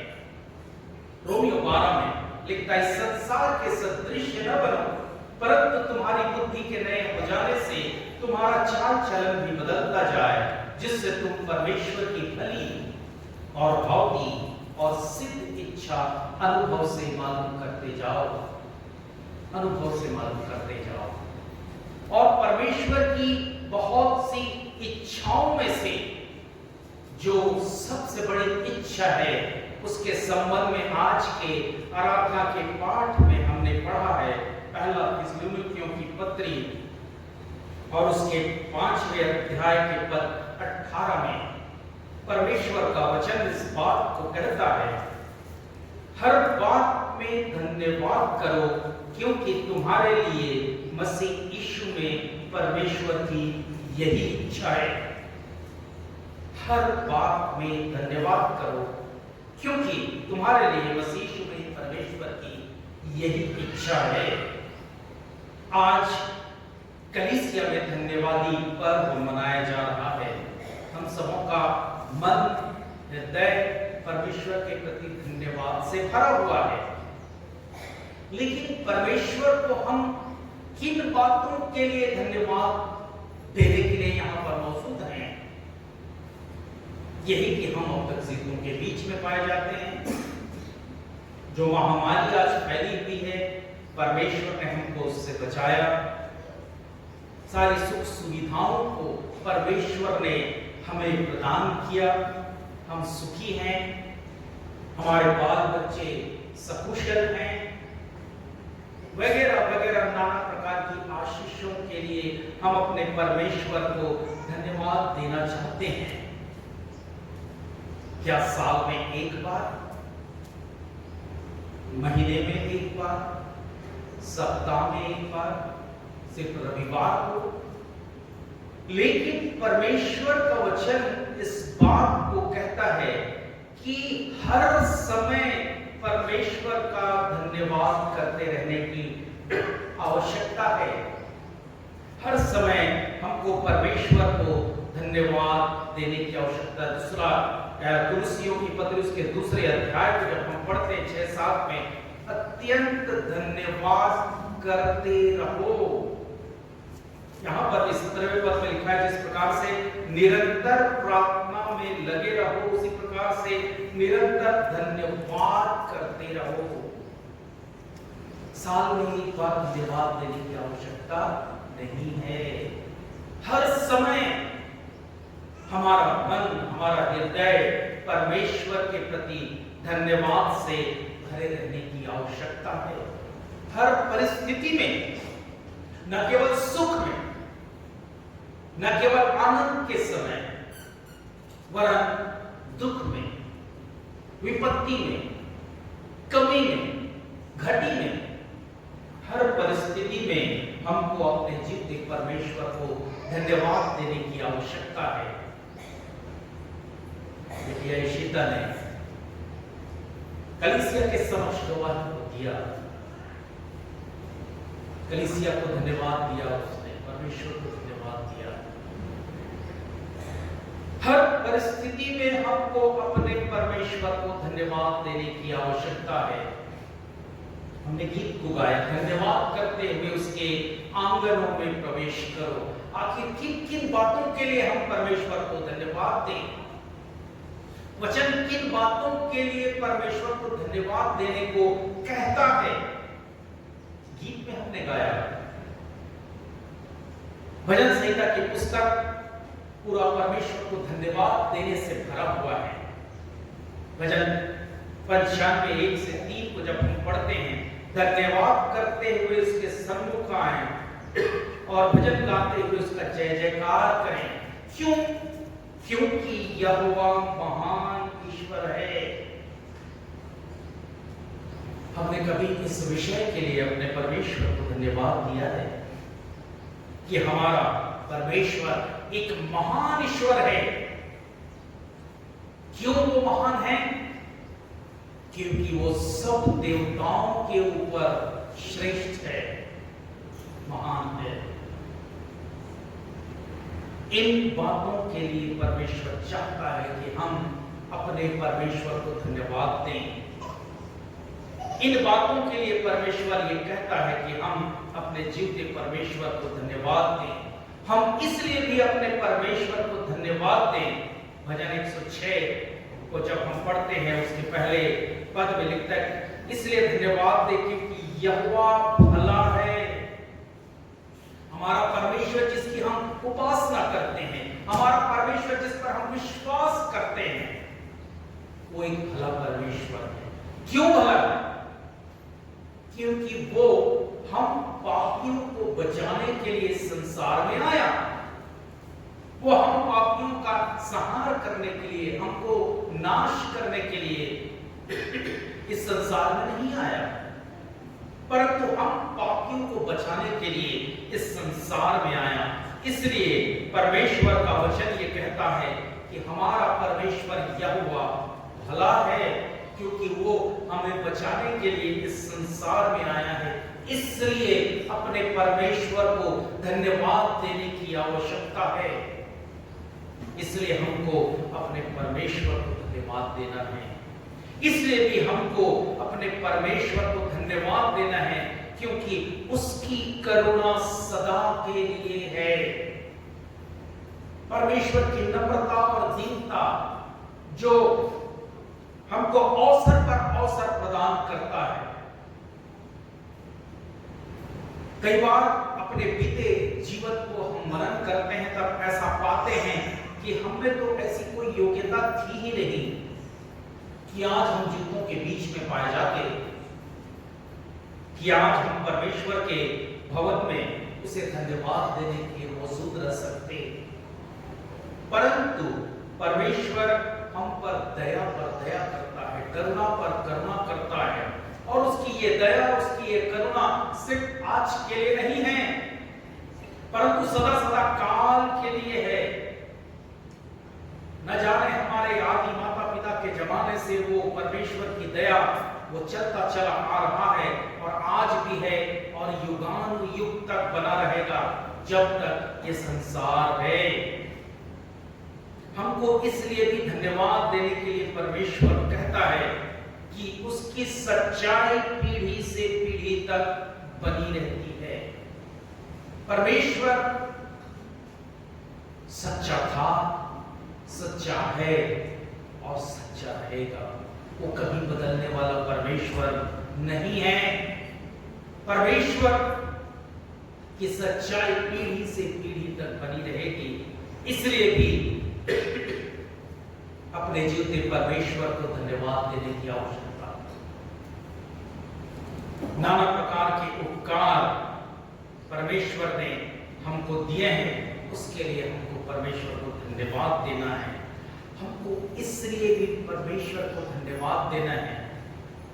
भजन 107 21 22 में जिसका वर्णन किया गया है, उन आश्चर्य कर्मों के कारण जो उसने मनुष्यों के लिए किया है या करता रहता है, इस विषय के लिए हम अपने परमेश्वर को धन्यवाद दें। जो आश्चर्य कर्म परमेश्वर हम मनुष्यों के लिए करता है या करता रहता है, उन आश्चर्य कर्मों के लिए हम अपने जीते परमेश्वर को धन्यवाद दें। क्योंकि आज भी हमारे बीच में बहुत से ऐसे आश्चर्य कर्म होते हैं जिसे देखकर मन जो है आनंद से भर जाता है और परमेश्वर के प्रति धन्यवाद देने के लिए ललायित हो जाता है। कुछ दिनों पहले एक नवविवाहिता प्रार्थना कराने के लिए हमारे पास आई। बड़प्पन की बात नहीं है, परंतु किस प्रकार से परमेश्वर प्रकट करता है उनके बीते समय की बातों को। एक पत्थर की मूर्ति, स्त्री की, किसी देवी की, जिसके बदन पर कोई वस्त्र नहीं है, ऐसा परमेश्वर आपके सामने दिखा रहा है और ये बता रहा है कि उस कन्या ने, उस लड़की ने उस पत्थर की मूर्ति का अपमान किया, उपहास किया। प्रार्थना के पश्चात जब उसे बताया गया कि इस प्रकार से आपने किया है, उसने स्वीकार किया और ये कहा कि मैं जगदलपुर गई थी अपनी सहेलियों के साथ और वहां पर एक मंदिर था, उस मंदिर में इस प्रकार की एक मूर्ति थी और हम लोग वहां पर उस मूर्ति को देखकर हंसे थे और तब से वहां पर मौजूद जो दुष्टात्मा था उसके पीछे पड़ गया और 3-4 साल से वो भयानक परेशान बिलासपुर जिले से प्रार्थना करवाने हुआ है। 3 दिन पहले की ये बात है, बहुत पुरानी बात नहीं है। परमेश्वर जो आश्चर्य कर्म को करता है हर एक के जीवन में, किसी एक के जीवन में नहीं। कई बार हम समझ पाते हैं, कई बार हम समझ नहीं पाते, परंतु हमको हर एक उन आश्चर्य कर्म के लिए धन्यवाद देने की आवश्यकता है जो परमेश्वर हमारे लिए, हम मनुष्यों के कारण वो करता रहा है और करता रहेगा। बहुत सी ऐसी चीजें हैं जिसे परमेश्वर हमको देता है। दानियल नबी की पुस्तक को जब हम पढ़ते हैं उसके 2 अध्याय को, वहां पर दानियल और उसके साथियों ने परमेश्वर को धन्यवाद दिया। किस लिए? क्योंकि तूने मुझे बुद्धि और शक्ति दी है। जिस भेद का खुलना हम लोगों ने तुझसे मांगा था उसे तूने मुझ पर प्रकट किया है। भेद की बातें, वचन की गहराइयों को समझने की बातें, बुद्धि और समझ हमारा परमेश्वर हमको देता है। मांगने की आवश्यकता है, हम किस प्रकार से मांगे अपने परमेश्वर से कि भेद की बातों को परमेश्वर हम पर प्रकट करे और परमेश्वर जब प्रकट करता है तो हम किस प्रकार से अपने परमेश्वर को धन्यवाद देते हैं। हम केवल अपने व्यक्तिगत जीवन को, व्यक्तिगत अपने परिवार को, अपने बाल बच्चों को देखते हैं कि हमारे जीवन में किस प्रकार से सांसारिक वस्तुएं प्राप्त हुई जिसे हम आशीष के बतौर देखते हैं, परंतु ऐसा नहीं है। बहुत सी ऐसी आशीषें हैं परमेश्वर की जो इस सांसारिक आंखों से, साधारण आंखों से दिखाई नहीं देती, परंतु जिस प्रकार से परमेश्वर का वचन कहता है कि इस संसार के सदृश न बनो, परंतु तुम्हारी बुद्धि के नए हो जाने से तुम्हारा चाल चलन भी बदलता जाए, जिससे तुम परमेश्वर की भली भांति और सिद्ध इच्छा अनुभव से मालूम कर सको। जब इस संसार के सदृश न बनकर हमारे बुद्धि के नए हो जाने से जब हमारा चाल चलन बदलता जाता है, तब हमारी वो आत्मिक आंखें खुल जाती हैं जिसके द्वारा हम परमेश्वर के नाना प्रकार के उपकारों को, आश्चर्य कर्मों को देख सकते हैं। यदि हमारी आत्मिक आंखें बंद हैं तो हम केवल परमेश्वर को कोसते रहेंगे और परमेश्वर को कोसने के द्वारा हम परमेश्वर से और अधिक दूर होते चले जाएंगे। किस प्रकार से हम परमेश्वर को धन्यवाद देते हैं? उत्पत्ति के ही पुस्तक में कैन और हाबिल का वर्णन किया गया है। दोनों भाइयों ने परमेश्वर को भेंट चढ़ाया और हाबिल के संबंध में वर्णन किया गया है कि वो कई एक पहलौठों को लेकर परमेश्वर की वेदी पर ले गया। संसार का इकलौता चरवाहा, संसार के समस्त भेड़ बकरियों का इकलौता मालिक, उसके संबंध में लिखा है कि वो कई एक पहलौठों को परमेश्वर के पास ले गया और परमेश्वर ने उसकी भेंट को स्वीकार किया। कैसे उसने ये जाना होगा कि भेड़ बकरियों के इस झुंड में ये पहलौठा है, ये पहलौठा है, ये पहलौठा है? उसकी तैयारी थी। जब पहलौठा अपनी मां के गर्भ में से जन्म लेता था, वो उन पर चिन्ह लगा देता था कि ये मेरा नहीं है, ये परमेश्वर का है। एक तैयारी को, एक परमेश्वर के प्रति निष्ठा और विश्वास को हम हाबिल के जीवन में पाते हैं। परंतु कैन के संबंध में लिखा है कि जब उसने देखा कि उसका छोटा भाई परमेश्वर की वेदी पर भेंट चढ़ाने जा रहा है, वहां पर लिखा है कुछ शब्द का वर्णन किया गया है। तब कैन ने कुछ भेंट की वस्तुएं उठाई और आनंद में वो परमेश्वर की वेदी पर पहुंच गया।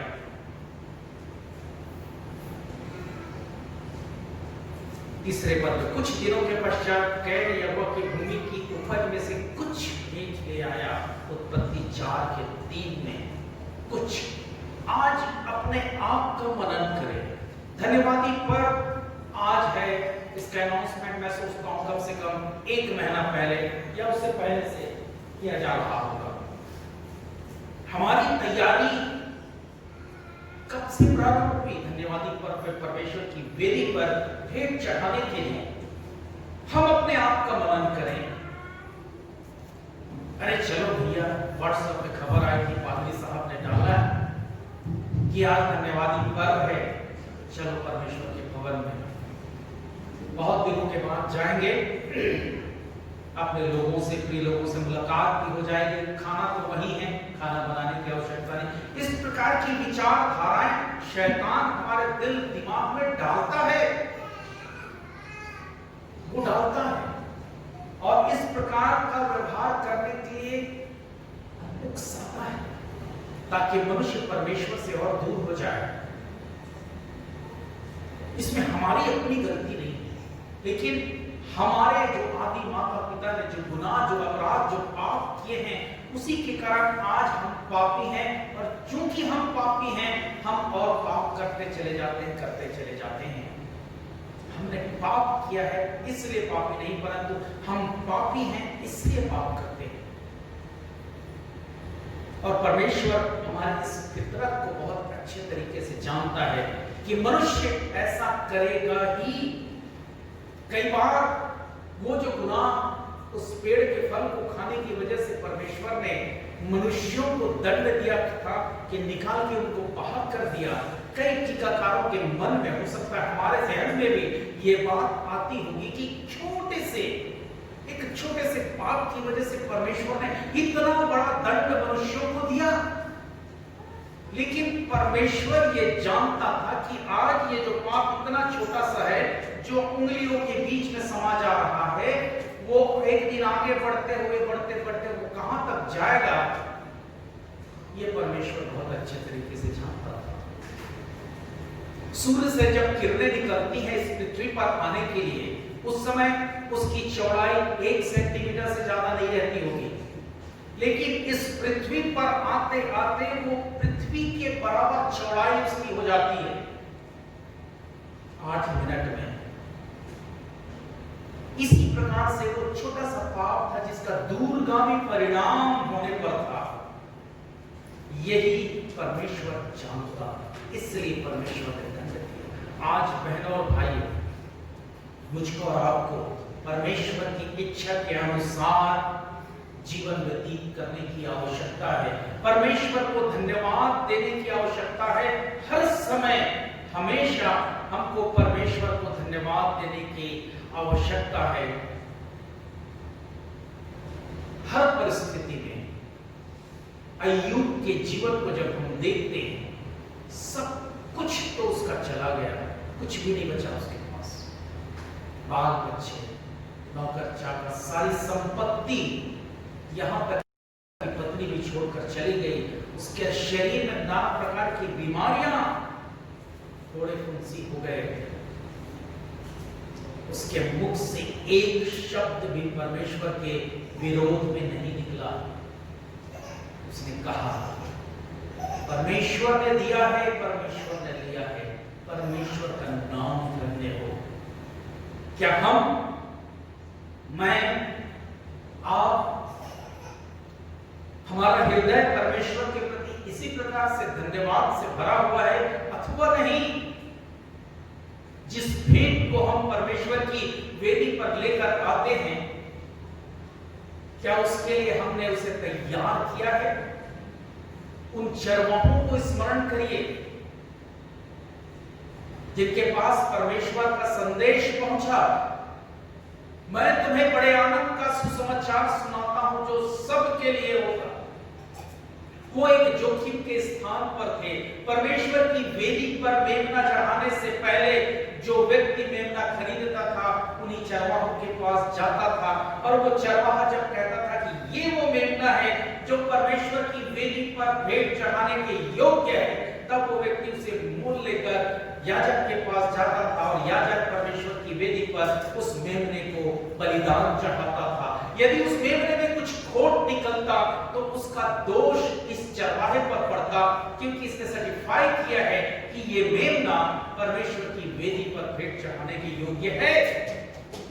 एक तैयारी जो चरवाहों के द्वारा समस्त समय प्राचीन काल से की जाती रही है, और वो परमेश्वर की दुहाई देते रहे हैं कि हमको इस जोखिम के स्थान से हटा ले।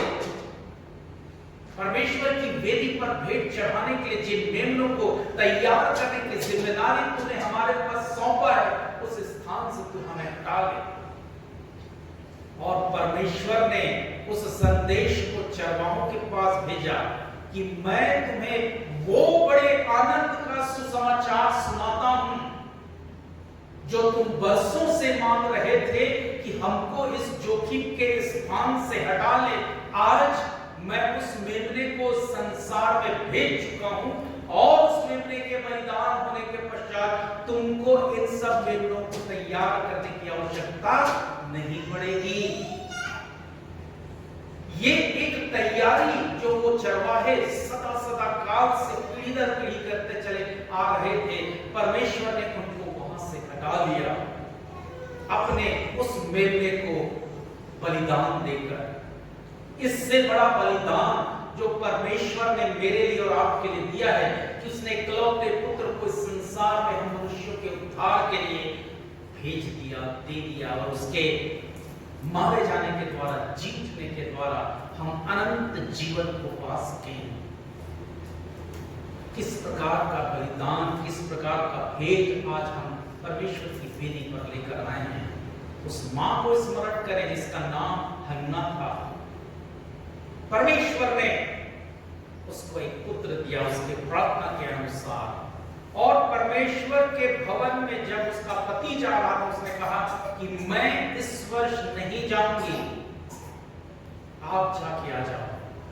क्यों उसने ऐसा कहा?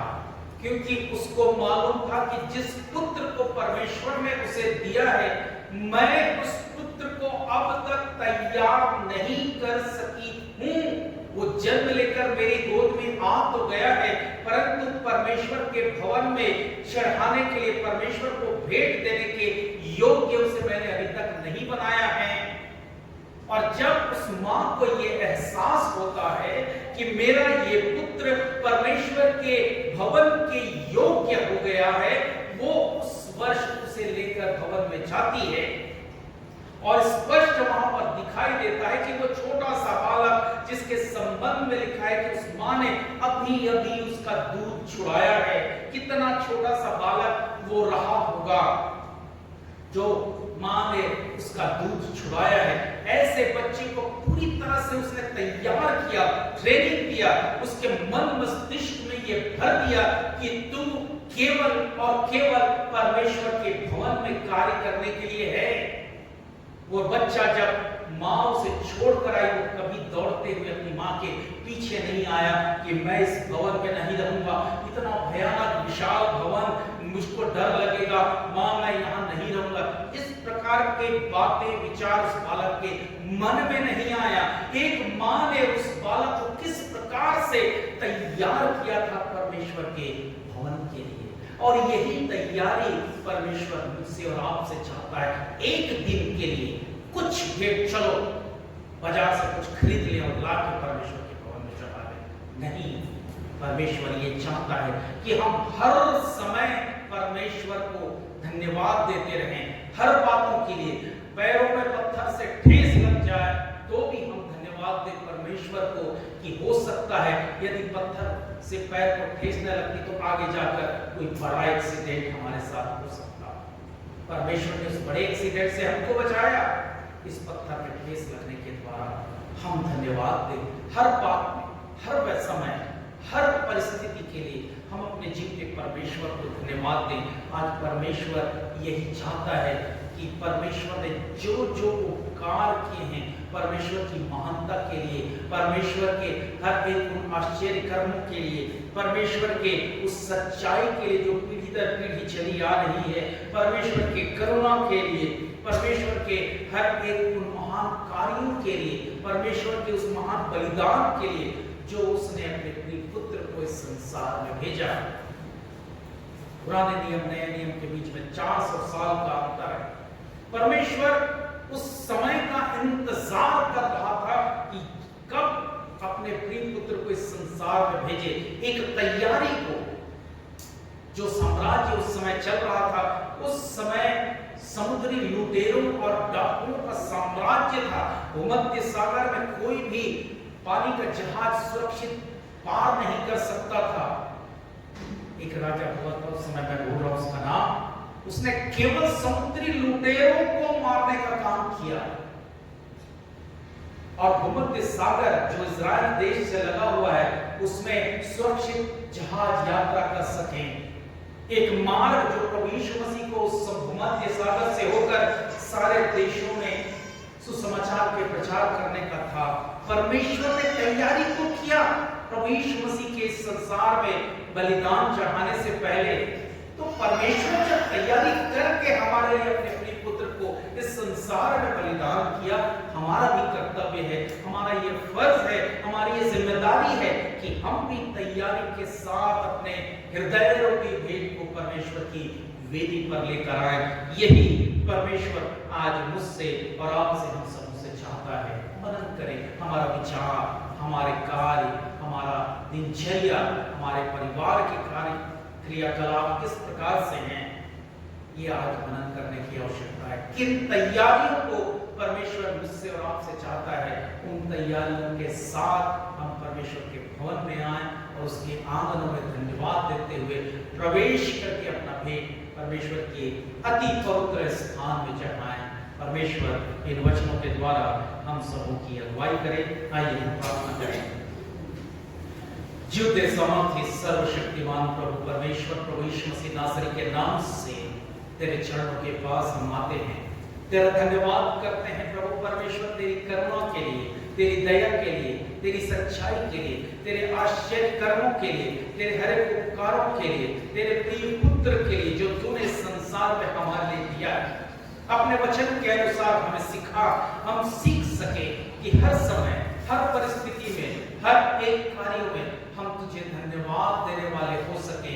जिस प्रकार से अय्यूब ने अपने विकट परिस्थिति में तुझे धन्यवाद दिया, होने दे प्रभु परमेश्वर की खुशी में, गम में, हर परिस्थिति में हम तेरा धन्यवाद कर सकें। यीशु नासरी के नाम से इस प्रार्थना को मांगते हैं, सुन और कबूल कर। आमीन।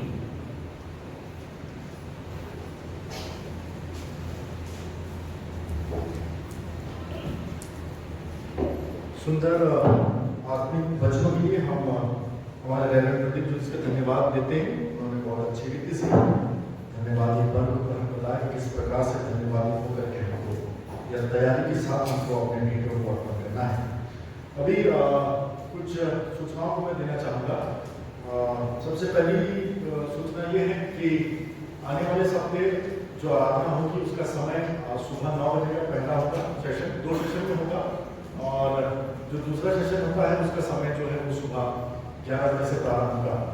आने वाले सप्ताह में एक बार फिर से हम 2 सेशन में चर्च लगाएंगे, क्योंकि ऐसा लग रहा है कि एक सेशन में हम लोग जो है अच्छी रीति से शायद हम लोग डिस्टेंसिंग वगैरह मेंटेन करते नहीं नजर आ रहे, तो इसीलिए अच्छा है कि हम 2 सेशन में ही अपने चर्च को लगाएं।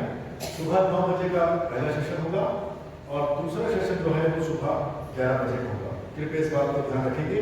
और पिछले सप्ताह मैंने ये बात अनाउंस की थी कि आज का जो संडे है उसमें एक ही सेशन होगा, पर ऐसा लगता है शायद कुछ लोग भूल गए थे और काफी देर के बाद भी हमारे बीच में रहे, तो ध्यान रखें, समय से आने का प्रयास करें। यदि आप 9 बजे के सेशन में आते हैं तो 9 बजे यहाँ पर पहुँचने का प्रयास करें, उससे भी पहले आने का प्रयास करें, क्योंकि जो हमारा सैनिटाइजेशन है और जो टेम्परेचर कैलकुलेशन अगर हम करते हैं वो सब करके आप अंदर आ सके। 9 बजे में आए तो समय से आए, 11 बजे भी आप आ सकते हैं। दोनों में से किसी भी सेशन में जिसमें भी आप आना चाहें आपके ऊपर है, परंतु जिस भी सेशन में आए कृपया समय से आप आने का प्रयास करें। पिछले सप्ताह जो भेंट हमने दिया था वो इस प्रकार से है। जो सामान्य भेंट है वो 14,411 रुपये है। General offering 40,411। जो विशेष भेंट दिया गया था वो 3,500 रुपये है। Special offering 3,500 rupees. और जो दशमांश हमें प्राप्त हुआ था वो 2,600 रुपये हुआ था, 2,600 रुपीज। इस प्रकार से कुल हमने पिछले सप्ताह 20,511 20,511 रुपीज परमेश्वर के दिए। परमेश्वर आप सबको आशीष देवे और आपकी कमाई पर अपनी बरकत बना करके रखे। एक सूचना और है, जब हम आराधना के बाद जब हम बाहर की ओर जाएंगे तो कृपया करके आप लोग बिल्कुल भी फिजिकल कांटेक्ट बनाने की कोशिश ना करें, हाथ वगैरह ना मिलाएं, किसी से गले वगैरह ना मिलें। जो भी आपका दुआ सलाम है उसको आप जरूर शब्दों के द्वारा प्रकट करें और किसी प्रकार से हम देखना नहीं चाहेंगे कि आप लोग एक दूसरे से हाथ वगैरह मिला रहे हैं, क्योंकि ये आप लोगों की सेफ्टी के लिए, सुरक्षा के लिए है। हमको भोजन भी यहाँ पर करना है, तो उस समय भी हर एक बातों में आप लोग जो है सोशल डिस्टेंसिंग जो है मेंटेन रखिए। अपने शब्दों के द्वारा दुआ सलाम जरूर करें, परंतु हम नहीं चाहते कि कोई जा करके आपको बार बार बोले कि आप लोग कृपया हाथ ना मिलाएं या आसपास ना बैठें। ऐसी चीज़ों को मैं सोचता हूँ कि हम सब बड़े हैं, समझदार हैं, बहुत अच्छे से समझते हैं, किसी को जाके बोलने की आवश्यकता हम तक नहीं पहुँचनी चाहिए, और ना ही हम किसी को देखना चाहते हैं इस प्रकार से सोशल डिस्टेंसिंग का पालन ना करते हुए। कृपया इस बात का ध्यान रखेंगे। जब यहाँ से आप निकलेंगे उस तरफ जाएंगे तो बहुत ही सावधानी से डिस्टेंस के साथ रहेंगे। और भोजन बांटने के लिए भी हम लोगों ने अच्छी व्यवस्था करी है। यहाँ पर तो हम सोशल डिस्टेंस का पालन कर रहे हैं। बाहर भी जब भोजन बटेगा तो किसी को जाके लेने की आवश्यकता नहीं होगी, आप तक भोजन पहुँचाने की व्यवस्था की गई है। आपको जो भी आवश्यकता हो आप तक सब चीज़ें वो हमारे जवान लेकर के आएंगे। हमारे महिला बहनें जो है जिनको हमने नियुक्त किया है, सभी को नियुक्त किया है, उनको लेकर के आएंगे। और जो आप वस्तु भेंट जो लाए होंगे वो अभी भेंट के समय आप यहाँ पर रख सकते हैं। हालांकि हमने ये निवेदन किया था आप लोगों से कि वस्तु भेंट जो है वो कम लाई जाए या फिर अधिक ध्यान हम इसमें दें कि किस प्रकार से हम कैश या धनराशि के द्वारा परमेश्वर की महिमा करें या धनराशि देने के द्वारा अपने धन्यवादी मन को प्रकट करें। और मेरा विश्वास है कि वस्तु भेंट कम आई होगी, कुछ दिख रही है मुझे इसमें कहना, कुछ वस्तु भेंट है, तो उनको हम यहाँ रखेंगे। और आराधना के बाद क्योंकि हम यहाँ पर अच्छे से व्यवस्थित रूप से बैठे हैं, सोशल डिस्टेंसिंग का यहाँ पालन होता है, तो इस प्रकार से हम ये जो कुछ वस्तु भेंट हमको प्राप्त होगा उसका ऑप्शन हम आराधना के बाद इसी आराधना भवन में हम करने वाले हो सकेंगे। कृपया आराधना के बाद कोई भी बाहर न जावे, आप अपने स्थान में बैठे रहें। आराधना जब खत्म होगी तो ऑप्शन के रूप में जो भी सामान यहाँ पर आएगा उसका हम ऑप्शन इसी आराधना भवन में करेंगे और उसके बाद हम बाकायदा लाइन से जाने का प्रयास करें। धीरे धीरे हम जाएं और अपने स्थान में जो है हम बैठेंगे। और सूचना के लिए, अधिक सूचना के लिए मैं चाहूँगा इस विषय में जो हम बाहर जाएंगे या हमारा भोजन की व्यवस्था जो की गई है, प्रबंध समिति के अध्यक्ष श्री राजेंद्र नायक जी से मैं निवेदन करूंगा कि वो आए और कुछ सूचनाएं उनके पास भी हैं, वो आपको विस्तार पूर्वक उसकी जानकारी दे देंगे। कृपया इन बातों का विशेष ध्यान रखें जो भी सूचना हमारे प्रबंध समिति के अध्यक्ष श्री राजेंद्र नायक जी के द्वारा आपके सामने बताई जाएगी।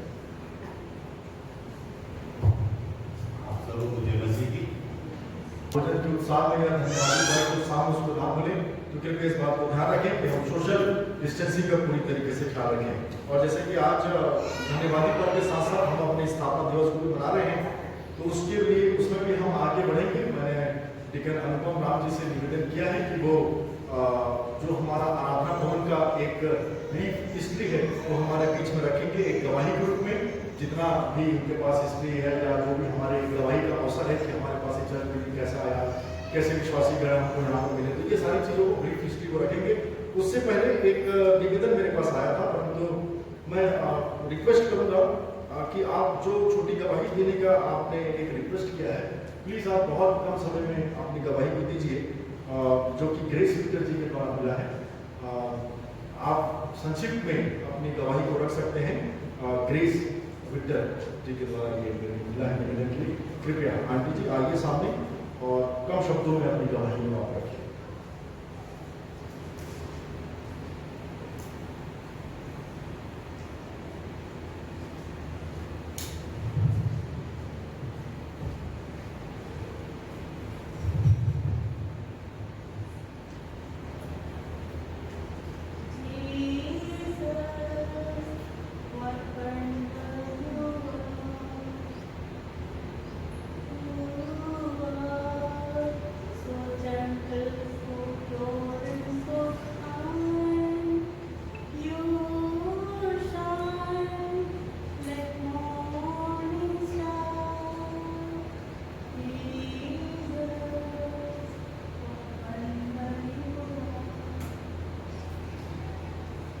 परमेश्वर यहोवा, परमेश्वर पिता को, परमेश्वर पुत्र यीशु मसीह को, परमेश्वर पवित्र आत्मा को मैं हृदय की गहराइयों से धन्यवाद करता हूँ। आज मैं आप सबों के सामने उपस्थित हूँ। मृत्युशैया से मुझे पकड़ कर परमेश्वर ने खड़ा किया है, मैं उनको हृदय से धन्यवाद देती हूँ। सारे जीवन भर उसने मेरे लिए जो उपकार किए, जो बड़े बड़े आशीर्वाद किए हैं, मैं उनका समय समय पर वर्णन करती हूँ, हृदय से धन्यवाद देती हूँ। और मैं इस कलीसिया के लिए भी धन्यवाद देती हूँ। उन्होंने मेरे लिए प्रार्थनाएं की हैं। कलीसिया के एक छोटा बच्चा, युवक, युवती, जवान और एक स्त्री पुरुष परमेश्वर के सच्चे गवाह बनकर जीवन में बने रहे जब तक कि वो आए। अपने हर एक प्रोफेशन में, अपने उठने बैठने वालों के बीच में, अपने साथ चलने फिरने वालों के बीच में हमारा ये कर्तव्य है कि हम उसके साक्षी बने। मैं आपको धन्यवाद देती हूँ।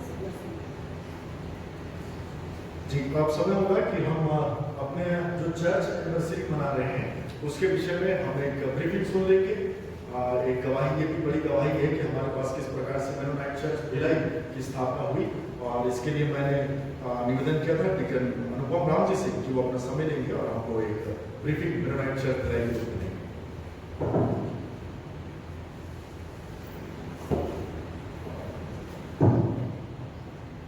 प्रभु यीशु मसीह के मधुर नाम में आप सबों को जय मसीह की। मेनोनाइट चर्च भिलाई के 39वें स्थापना दिवस समारोह में मैं अपनी और अपने परिवार की ओर से आप सबों का बधाई देता हूँ।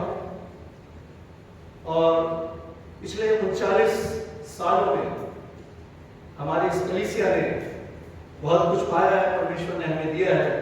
उनके विषय में कम शब्दों में बताना तो बहुत मुश्किल है, क्योंकि परमेश्वर ने ढेर सारी आशीषें हमें दी हैं।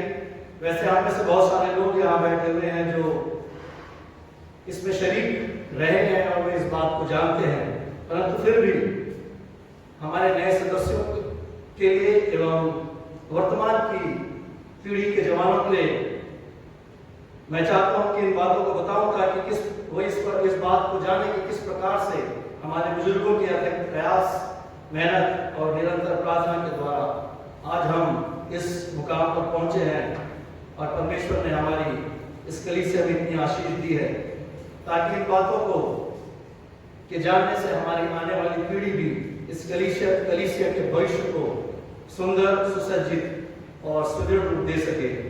प्रिय मेनोनाइट चर्च भिलाई की स्थापना 22 नवंबर 1981 को मेनोनाइट चर्च इन इंडिया की 17वीं कलीसिया के रूप में हुई। इससे पहले हम मेनोनाइट चर्च दुर्ग में संडे आराधना के लिए जाया करते थे, जो कि यहाँ से करीब 5 या 6 किलोमीटर दूर है। और उस समय सीमित संसाधनों के कारण परिवार के सहित दुर्ग चर्च में जाना काफी कठिनाइयों का सामना करना पड़ता था, क्योंकि आप सभी जानते हैं उस समय हर एक परिवार में 3 से 4 बच्चे हुआ करते थे और उस समय कोई गाड़ी नहीं थी, हम साइकिल से जाया करते थे। खासकर बरसात के समय में और भी ज्यादा कठिनाई होती थी। अतः हमारे बुजुर्गों ने, जिसमें रेवरेंड डब्ल्यू.जे. विक्टर जी, रेवरेंड पी.के. दास जी और स्वर्गीय श्री अल्फ्रेड भेरवा जी शामिल है, उन्होंने ऐसा विचार किया कि क्यों ना इस इस्पात नगरी में भी मेनानाइट चर्च की एक शाखा हो और हम भी यहाँ एक मेनानाइट चर्च खोलें। और उन्होंने इसके लिए प्रयास प्रारंभ किया और वे हर एक उन घरों में गए, उन परिवारों में गए जो कि मेनोनाइट बैकग्राउंड से हुआ करते थे, और इस प्रकार से उन्होंने अपने प्रयास को जारी रखा और परमेश्वर ने उनके प्रयास को सफल किया। और मेनोनाइट चर्च इन इंडिया के अक्टूबर 1981 के 72वें कॉन्फ्रेंस में भिलाई को सर्वसम्मति से एक मंडली का दर्जा देने की घोषणा की गई। प्रियो, इसलिए कि हमारी कलीसिया के ज्यादातर लोग, ज्यादा सदस्य हॉस्पिटल सेक्टर में रहते थे और इस हॉस्पिटल सेक्टर में दूसरा और कोई चर्च नहीं था। इसलिए उस समय हमारी कलीसिया के बुजुर्गों ने ये उचित समझा कि हम इस मेनोनाइट चर्च भिलाई की स्थापना हॉस्पिटल सेक्टर में ही करेंगे।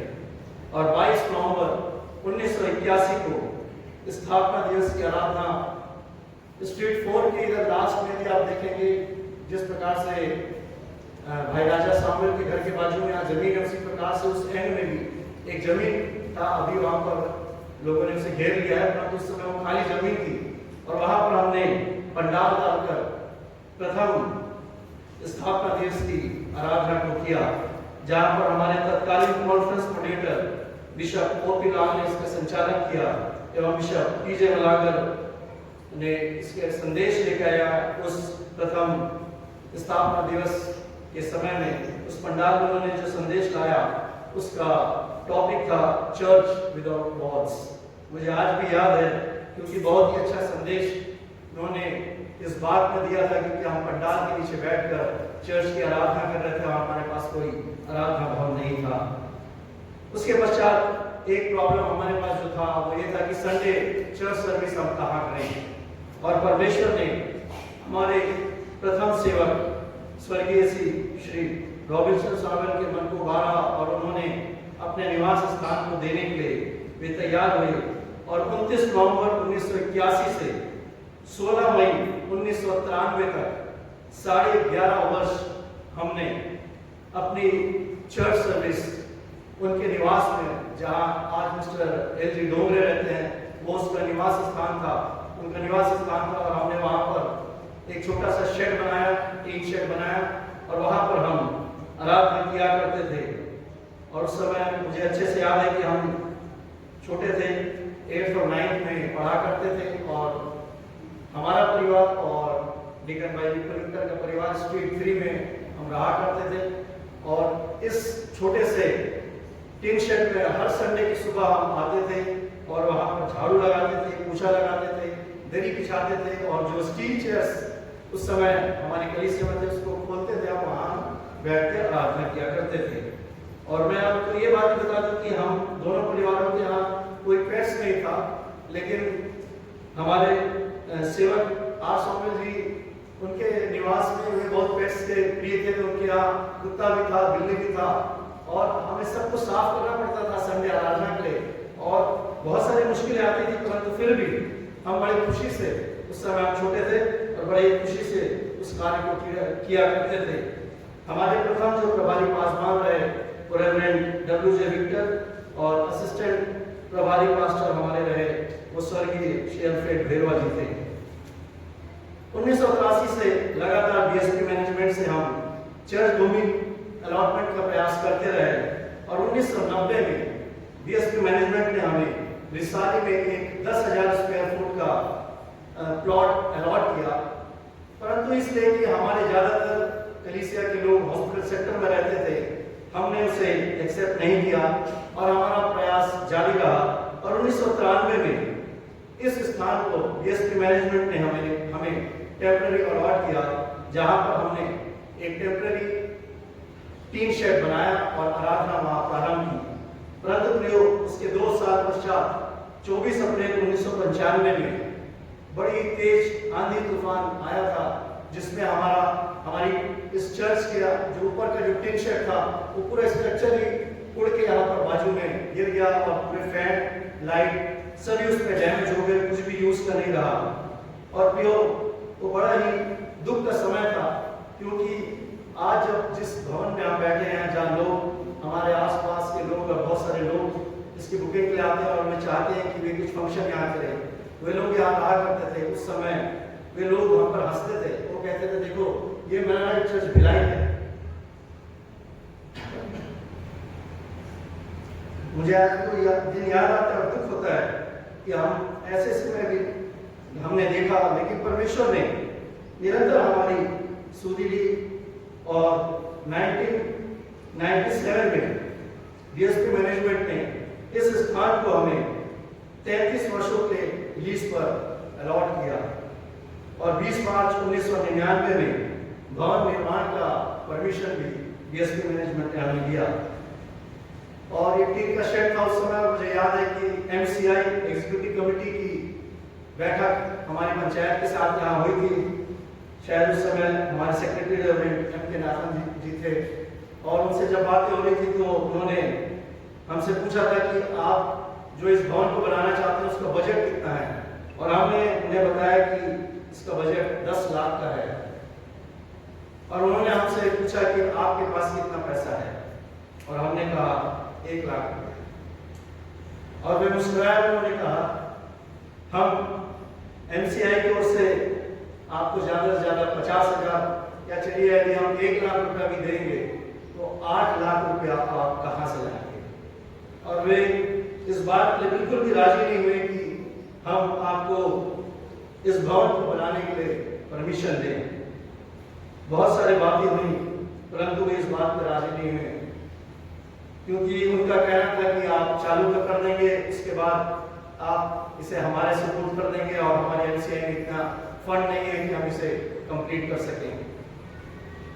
और हमारे रेवरेंड पी के दास जी ने उस समय ये रिस्पॉन्सिबिलिटी ली और उन्होंने कहा कि इसकी जिम्मेदारी मैं लेता हूँ, यदि ये भवन बीच में रुक गया तो सारा पैसा मैं दूंगा।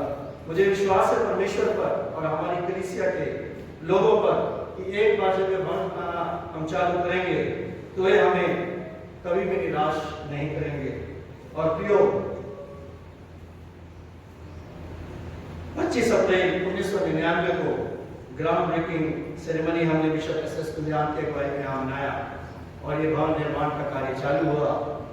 यहाँ पर आप यदि बाहर से देखेंगे तो बहुत ढेर सारे कॉलम्स हैं, और हमारे आर्किटेक्ट ने बताया था कि एक कॉलम का कॉस्ट 10,000 रुपया आएगा, और उसका अनाउंसमेंट यहाँ किया गया। और हमारे कलीसिया के परिवारों ने ये प्रॉमिस किया कि एक कॉलम हम अपने परिवारों की तरफ से बनवाएंगे, और उन्होंने 10,000 रुपये का डोनेशन दिया। और 25 नवंबर 2001 को 2 साल में ये भवन बनकर तैयार हुआ। परंतु इस बीच जब ये भवन तैयार हो रहा था और जो टिन शेड था उसको हटा दिया गया था, तब इस खाली भूमि पर जहाँ आज हम फंक्शंस करते हैं, यहाँ पर हम पंडाल डालकर संडे की आराधना लगाया करते थे, दरी बिछाकर नीचे बैठते थे, और कई महीनों तक के, यहाँ तक कि ठंड में, गर्मी में और बरसात में भी हम पंडाल के नीचे संडे सर्विस किया करते थे। और जब इसका लेंटर हुआ उसके पश्चात इस निर्माण भवन के अंदर हम करने लगे, और इस प्रकार से 25 नवंबर 2001 को जब कलीसिया का 20वां वर्षगांठ था, तब हमने इस भवन को परमेश्वर को अर्पण किया, जिसकी लागत करीब 13,24,000 रुपए आई थी। प्रिय, हम परमेश्वर को धन्यवाद देते हैं कि परमेश्वर निरंतर हमें आशीष देता रहा, और सन 2004-05 में हमारे पासवान डब्ल्यू विक्टर की अगुवाई में हमने 5 लाख की लागत से 2 मंजिला सामुदायिक भवन को बनाया, उसके बाद 2016 में 35 लाख रुपए की लागत से हमने पीछे कॉन्फ्रेंस हॉल और गेस्ट रूम को भी बनाया। प्रियो, इन 39 सालों में कलीसिया ने प्रभु की सेवकाई के 9 सेवकों का चयन एवं अभिषेक भी किया, जिसमें हमारे प्रथम सेवक स्वर्गीय सेवक रॉबिन्सन सामुएल, रेवरेंड पी के दास, स्वर्गीय सेवक निखिल भूषण बेंजामिन, रेवरेंड राकेश प्रकाश, रेवरेंड प्रदीप ज्योतिष, सेवक एस के महतो, सेवक अनीश राम, सेवक विपुल विक्टर और सेवक अनुपम राम थे। प्रियो, निसंदेह इस सुंदर गुलशन को 1981 में लगाने और अब तक संवारने में बहुतों का योगदान रहा है और कई अपनी दौड़ पूरी कर प्रभु में सो भी गए, जिनकी स्मृति सदा हमारे साथ बनी रहेगी। परंतु जिस प्रकार से पौलुस वचन में कहता है, न तो लगाने वाला कुछ है, न सींचने वाला, परंतु परमेश्वर जो बढ़ाने वाला है। इन 39 सालों में परमेश्वर ने हमारी कलीसिया को जो आशीषें दी हैं और जो उसे बढ़ाया है, प्रियो, हम सब इसके लिए परमेश्वर को लाख लाख धन्यवाद देते हैं, उसकी प्रशंसा और उसकी महिमा करते हैं। परमेश्वर आप सबों को आशीष दे। धन्यवाद।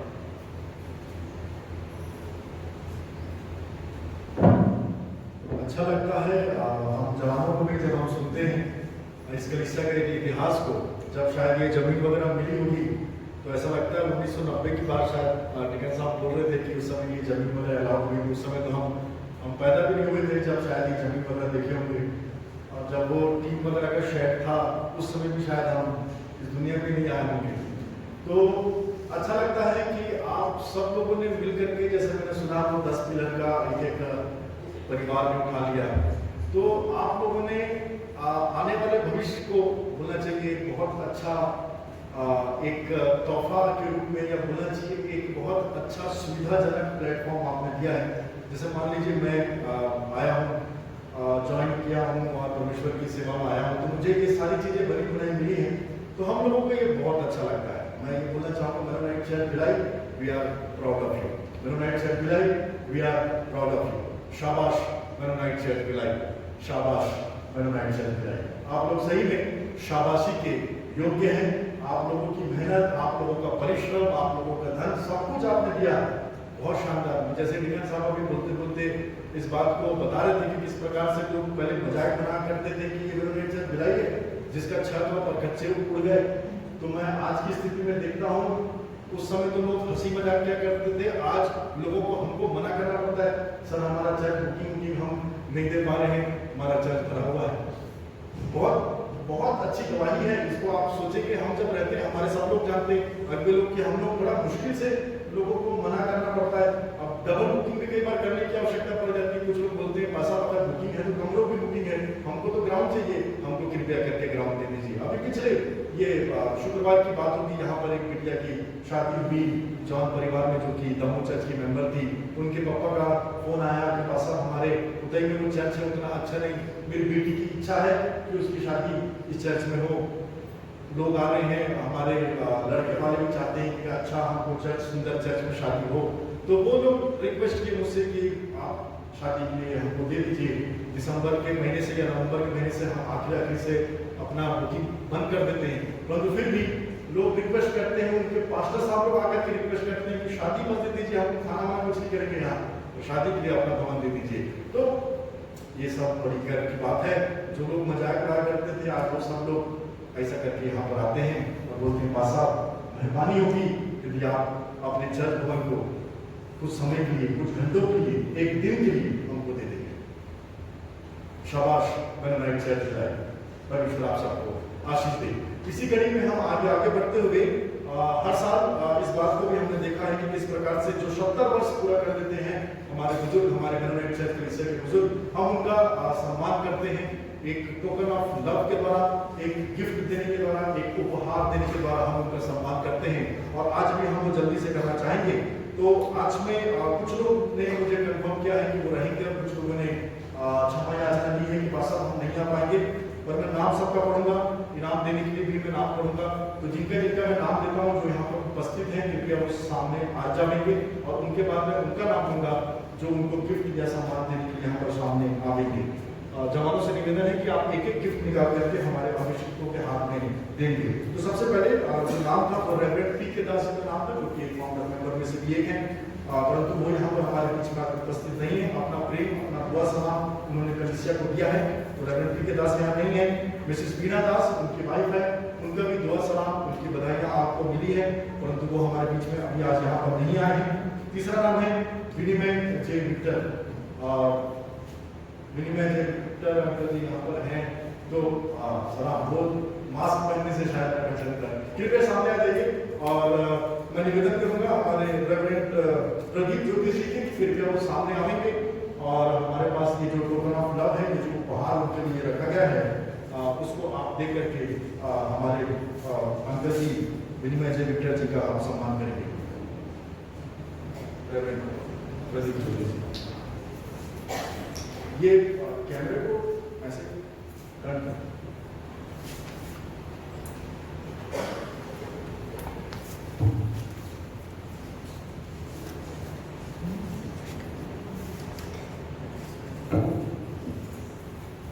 ताली बजा करके हम मिस्टर विनिमय जे विक्टर जी का स्वागत करेंगे।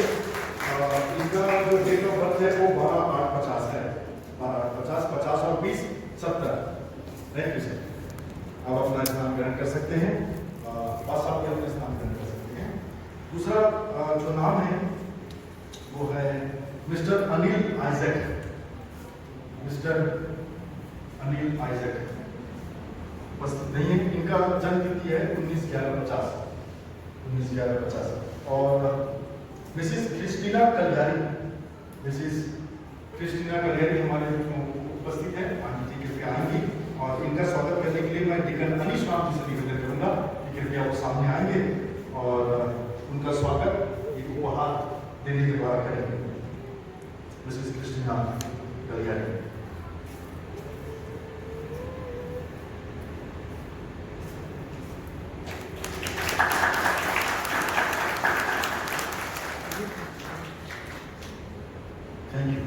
इनका डेट ऑफ बर्थ है 12/1/50, 12/1/50। और उसके बाद जो अगली कड़ी में नाम है Mrs N Kantilal. Mrs N Kantilal नहीं उपस्थित है हमारे बीच में, 27/7/50 इनका डेट ऑफ बर्थ था। और उसके बाद है Mrs Aruna Lucas. Mrs Aruna Lucas aunty ji हमारे बीच में उपस्थित है और इनका सम्मान करने के लिए मैं डिकन अनुभव राम जी से निवेदन करूंगा कि कृपया आप सामने आएंगे और उपहार दे करके हमारे टोकन ऑफ लव दे करके आप उनका सम्मान करेंगे। Mrs Aruna Lucas.